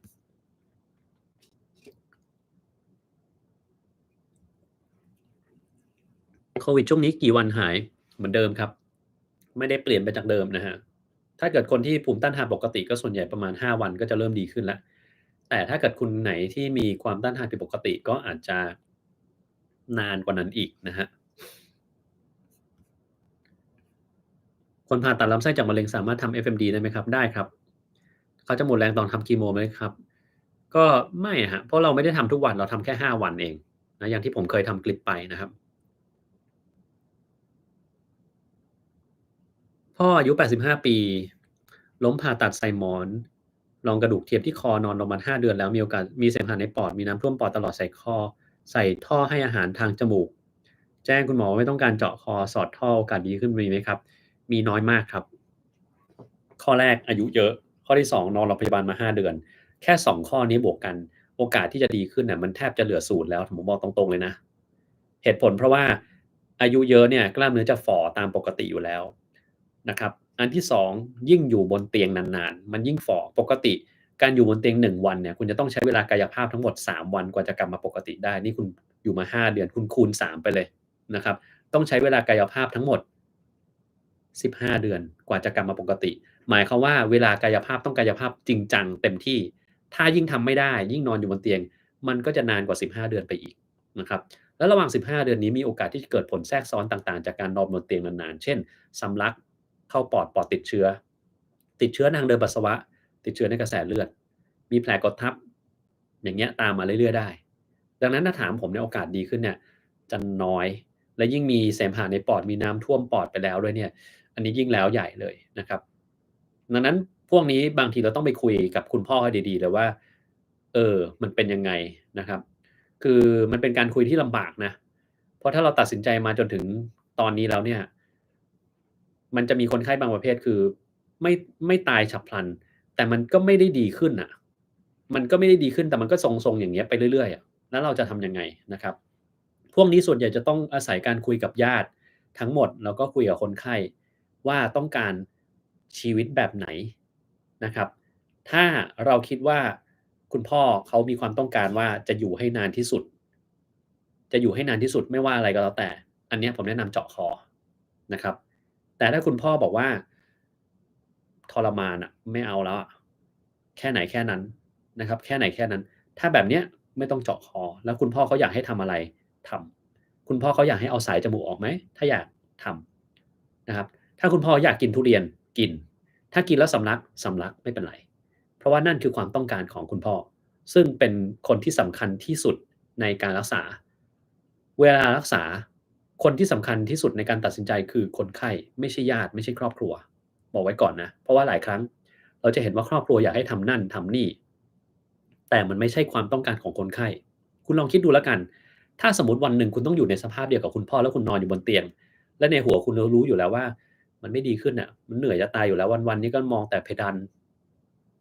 อย่างเงี้ยต้องมีคนมาคอยพลิกตัวดูแลฉันเคยเดินเหินเองได้เคยคุยได้เคยทำทุกอย่างเองได้แต่ตอนนี้ทำไม่ได้แล้วอันนั้นก็กินไม่ได้อันนี้ก็กินไม่ได้จะรู้สึกว่ามีชีวิตอยู่ไปทำไม นะฮะสักวันหนึ่งถ้าบังเอิญอยู่ในสภาพนั้นนะครับแล้วถ้าเกิดคุณพูดไม่ได้แล้วข้างๆเป็นญาติบอกว่ารักษาเต็มที่เลยหมอมีอะไรก็ทำเลยนะฉีดยาให้คนไข้ดีขึ้นกายภาพทำทุกอย่างดีขึ้นในหัวคุณจะรู้สึกว่าฉันเหนื่อยจะตายอยู่แล้วอะมันอยู่มาเต็มที่แล้วมันไม่เห็นจะดีขึ้นนี่ทนมา5 เดือนแล้วมันไม่รู้สึกอะไรเลยอะนะครับนี่แหละเป็นความรู้สึกที่อยู่ลึกๆของคนข้างใน แต่แน่นอนแต่ละคนก็ความรู้สึกไม่เหมือนกันดังนั้นเนี่ยคนที่รู้ดีที่สุดก็คือครอบครัวนะครับและถ้าคนไข้พูดได้ถามคนไข้ครับดีที่สุดนะว่าจะเอาแบบไหนจะยังไงต่อนะครับแต่บอกไว้เลยว่าโอกาสดีขึ้นในกรณีเนี้ยน้อยมากๆนะคือผมไม่ใช่คนที่มองโลกในแง่ร้ายหรืออะไรนะแต่ผมมองในสิ่งที่มันเป็นจริงแล้วผมก็อยากจะให้คุณรับรู้ในสิ่งที่มันเป็นข้อความจริงส่วนคุณรับรู้ไปแล้วเนี่ย คุณจะเอาความเข้าใจตรงนี้ไปทำอะไรต่ออันนี้มันแล้วแต่คุณกับครอบครัวคุยกันแล้วครับนะครับซึมเศร้าหมอให้ Clonazepam กับ Lorazepam ควรทานไหมควรติดยามันไม่ควรให้คู่กันทั้งคู่นะมันควรจะกินตัวใดตัวหนึ่งนะครับแต่ก็อย่าไปกินดีกว่านะพวกนี้มันมีปัญหากิน Quetiapine 200มิลลิกรัม Trazodone 50ก็คือ2เม็ด100มิลลิกรัมคุณแม่ยังนอนหลับไม่ได้นอนมา3วันติดเกิดจากอะไรได้บ้างเพราะยิ่งหลายวันก็จะถึงหมอนัด เกิดจากการที่ชินกับยาพวกนี้แล้วครับแล้วก็มีโรคอะไรสักอย่างอยู่จริงๆเนี่ยเราไม่จำเป็นต้องให้หลับก็ได้นะเราให้แกตื่นไว้ก็ได้โดยเฉพาะกลางวันอย่าให้ได้นอนให้มีกิจกรรมเยอะที่สุดถ้าคุณมีกิจกรรมแล้วมันก็จะไม่หลับนะครับแต่ถ้าเมื่อไหร่ที่เราไม่มีกิจกรรมต่างๆเนี่ยมันจะหลับดังนั้นคุณต้องพยายามปลุกให้เขาทำกิจกรรมทุกอย่างในช่วงเวลากลางวันนะครับ หลายครั้งที่นอนไม่หลับผมจะเห็นว่าตอนกลางวันไม่ได้ทำอะไรเลยนั่งอยู่กับที่อย่างเดียวนะครับไม่ได้ออกไปไหนไม่ได้มีกิจกรรมอะไรไม่ได้ไปโดนแสงแดดอะไรเงี้ยไม่มีอะไรเลยอย่างเงี้ยยิ่งไม่หลับใหญ่นะครับ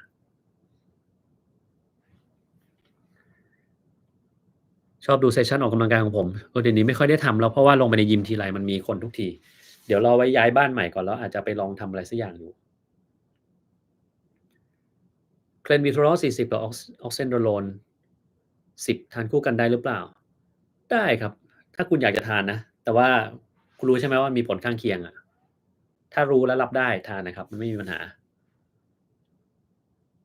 ลักษณะการนอนหลับจะหายถาวรไหมครับก็ขึ้นอยู่กับคุณเป็นอะไรนะครับที่มันผิดปกตินะครับติดโควิดผ่านไป7 วันแล้วตรวจ ATK ไม่ขึ้นขีดแล้วอาการดีขึ้นจากตอนแรกแค่อาการยังหลงเหลืออยู่มีน้ำมูกไอต่อเนื่องอาการที่ไม่หายแบบนี้ถือเป็น Long โควิดได้ไหมครับได้ครับแต่มันแค่7 วันเองอะโดยทั่วไป Long โควิดนู่นๆ3 เดือนนะครับน้าไปคลินิกมีก้อนขึ้นที่ท้องหมอบอกว่าเป็นก้อนไขมันไม่ยอมส่งตัวให้ยาจนกระทั่งระยะสุดท้ายทำผิดหรือเปล่า อันนี้ก็ไม่ทราบเหมือนกันครับไม่สามารถที่จะบอกอะไรได้แต่ว่าถ้าพูดมาแบบนี้มันเหมือนจะต้องการให้ผมพูดว่าผิดแต่ผมไม่ได้คนตรวจแล้วก็ผมไม่ได้อยู่ในเหตุการณ์ดังนั้นเราไม่สามารถบอกได้ว่าถูกหรือผิดคือผมจะเป็นคนที่จะไม่พูดว่าหมอทำถูกหรือหมอทำผิดนะเพราะหมอทุกคนน่ะมันต้องการทำให้ดีที่สุดสำหรับคนไข้เสมอดังนั้นมันก็ขึ้นอยู่กับตอนนั้นน่ะข้อมูลที่เขามีมันมีแค่ไหนและความรู้ในหัวเขามีอยู่แค่ไหนต้องเอา2 อย่างมาประกอบกันแล้วถึงจะออกมาเป็นการตัดสินใจนะครับ แต่ถ้าเกิดหมอเขาไม่มีความรู้แล้วเขาพยายามทำอะไรที่เขาแบบรู้อยู่แล้วว่าเฮ้ยเรื่องนี้ฉันไม่รู้แต่ฉันยังจะทำไอ้อย่างเงี้ยผิดนะครับหรือถ้าหมอเขาแบบรู้ว่ามีข้อมูลจำกัดอะแต่ถ้าได้ข้อมูลมาเพิ่มแล้วมันเปลี่ยนการตัดสินใจแต่เขาไม่หาข้อมูลเพิ่มอะไอ้อย่างเงี้ยผิดนะแต่ถ้าเกิดเขามีข้อมูลอยู่เท่าเนี้ยเขารู้สึกว่าเขาไม่รู้จะหาข้อมูลอย่างอื่นอะไรเพิ่มเติมเขารู้แค่เนี้ยเรียบร้อยแล้วและความรู้เขาก็มีเท่านี้เขาไม่รู้อะไรอย่างอื่นอีก แล้วมาประกอบกันออกมาเป็นการตัดสินใจแบบนี้ถ้าอย่างเงี้ยหมอถูกไม่ได้ผิดอะไรเลยนะครับอายุ22ปีไม่มีโรคประจำตัวความดัน110/60ทำไมถึงความดันค่อนข้างต่ำเป็นปกติของร่างกายอยู่แล้วครับมันไม่ต้องทำอะไรครับแก้ heat stroke เบื้องต้นในอากาศร้อนจัดมีวิธีการอย่างไรเอาพาไปในที่ร่มก่อนแล้วเอาน้ำราดเลยเอาน้ำเย็นๆแปะไปทั้งตัวเลยนะครับดีที่สุด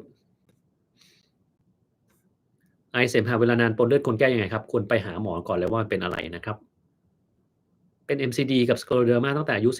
13เป็นมา22ปีมี pulmonary hypertension เป็นแคนดิเดตมีสิทธิ์ได้รับการปลูกถ่ายปอดแก้อาการยังไม่ถึงแต่อาการยังไม่แย่ถึงขั้น listed อันนี้ต้องไปดูนะเพราะว่าผ่าตัดปอดในกรณีของ Scleroderma ปลูกถ่ายปอดแล้วมี pulmonary hypertension เนี่ยยากมากแล้วผลข้างเคียงหลังจากปลูกถ่ายปอดเนี่ย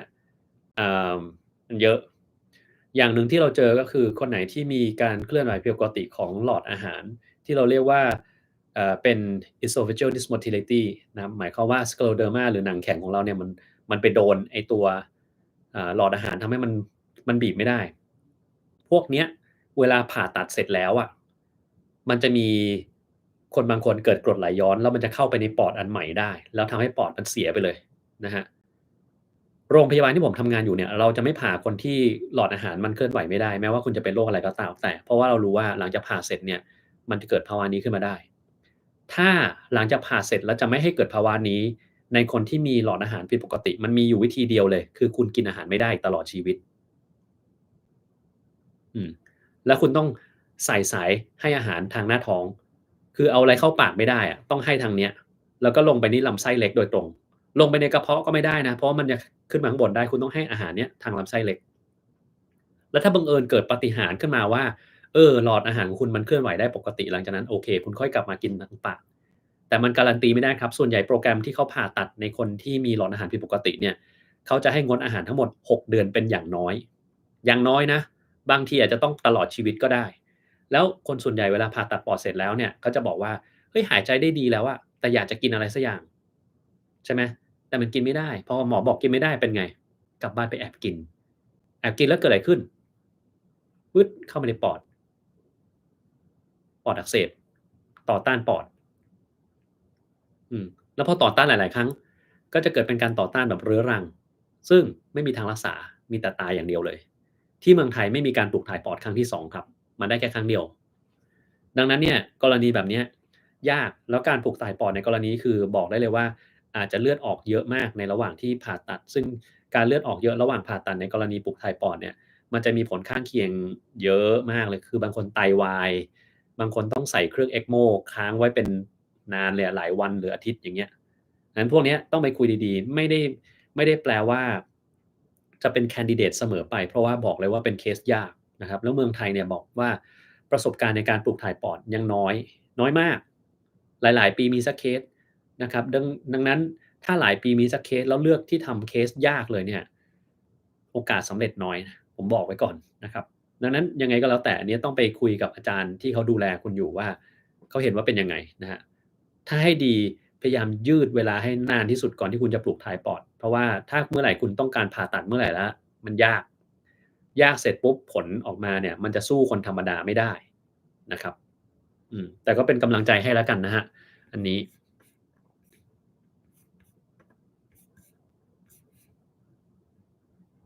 อืม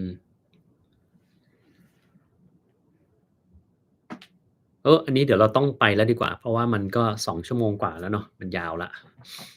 เดี๋ยวลองดู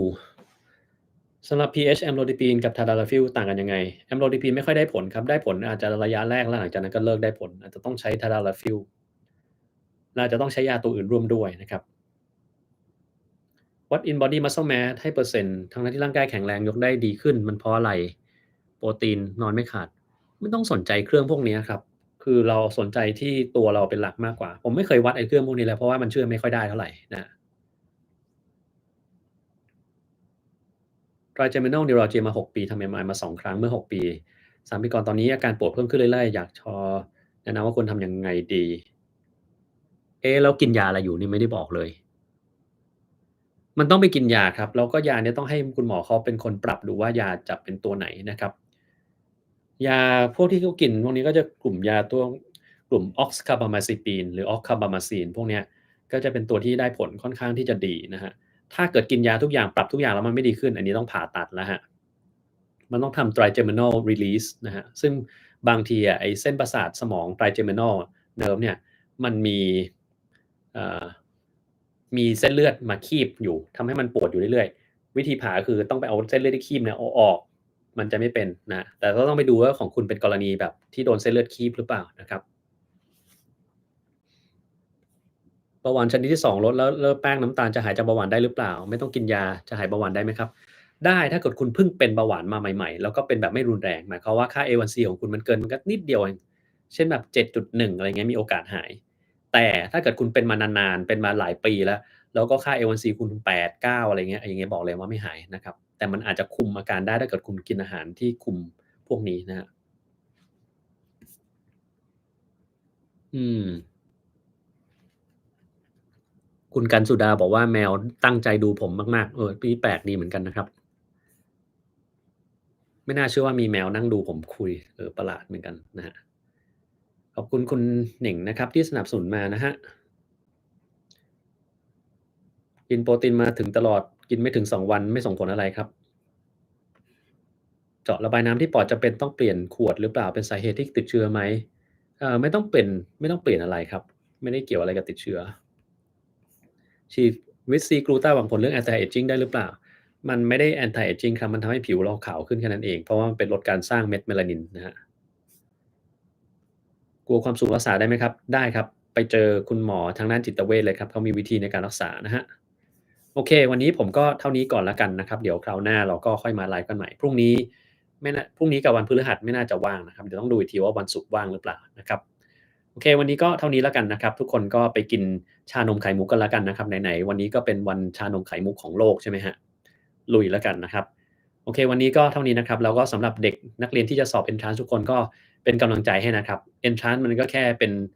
อุปสรรคก้อนหนึ่งนะครับเราจัดการมันเสียแล้วเราก็มุ่งไปสู่เป้าหมายของเรานะเราไม่ต้องไปสนใจความกลัวอะไรที่เรามีนะครับความกลัวมันมีได้ความท้อมีได้แต่เรากินความท้อเข้าไปแล้วเรามุ่งไปข้างหน้านะครับโอเควันนี้เท่านี้นะครับขอบคุณมากครับสวัสดีครับ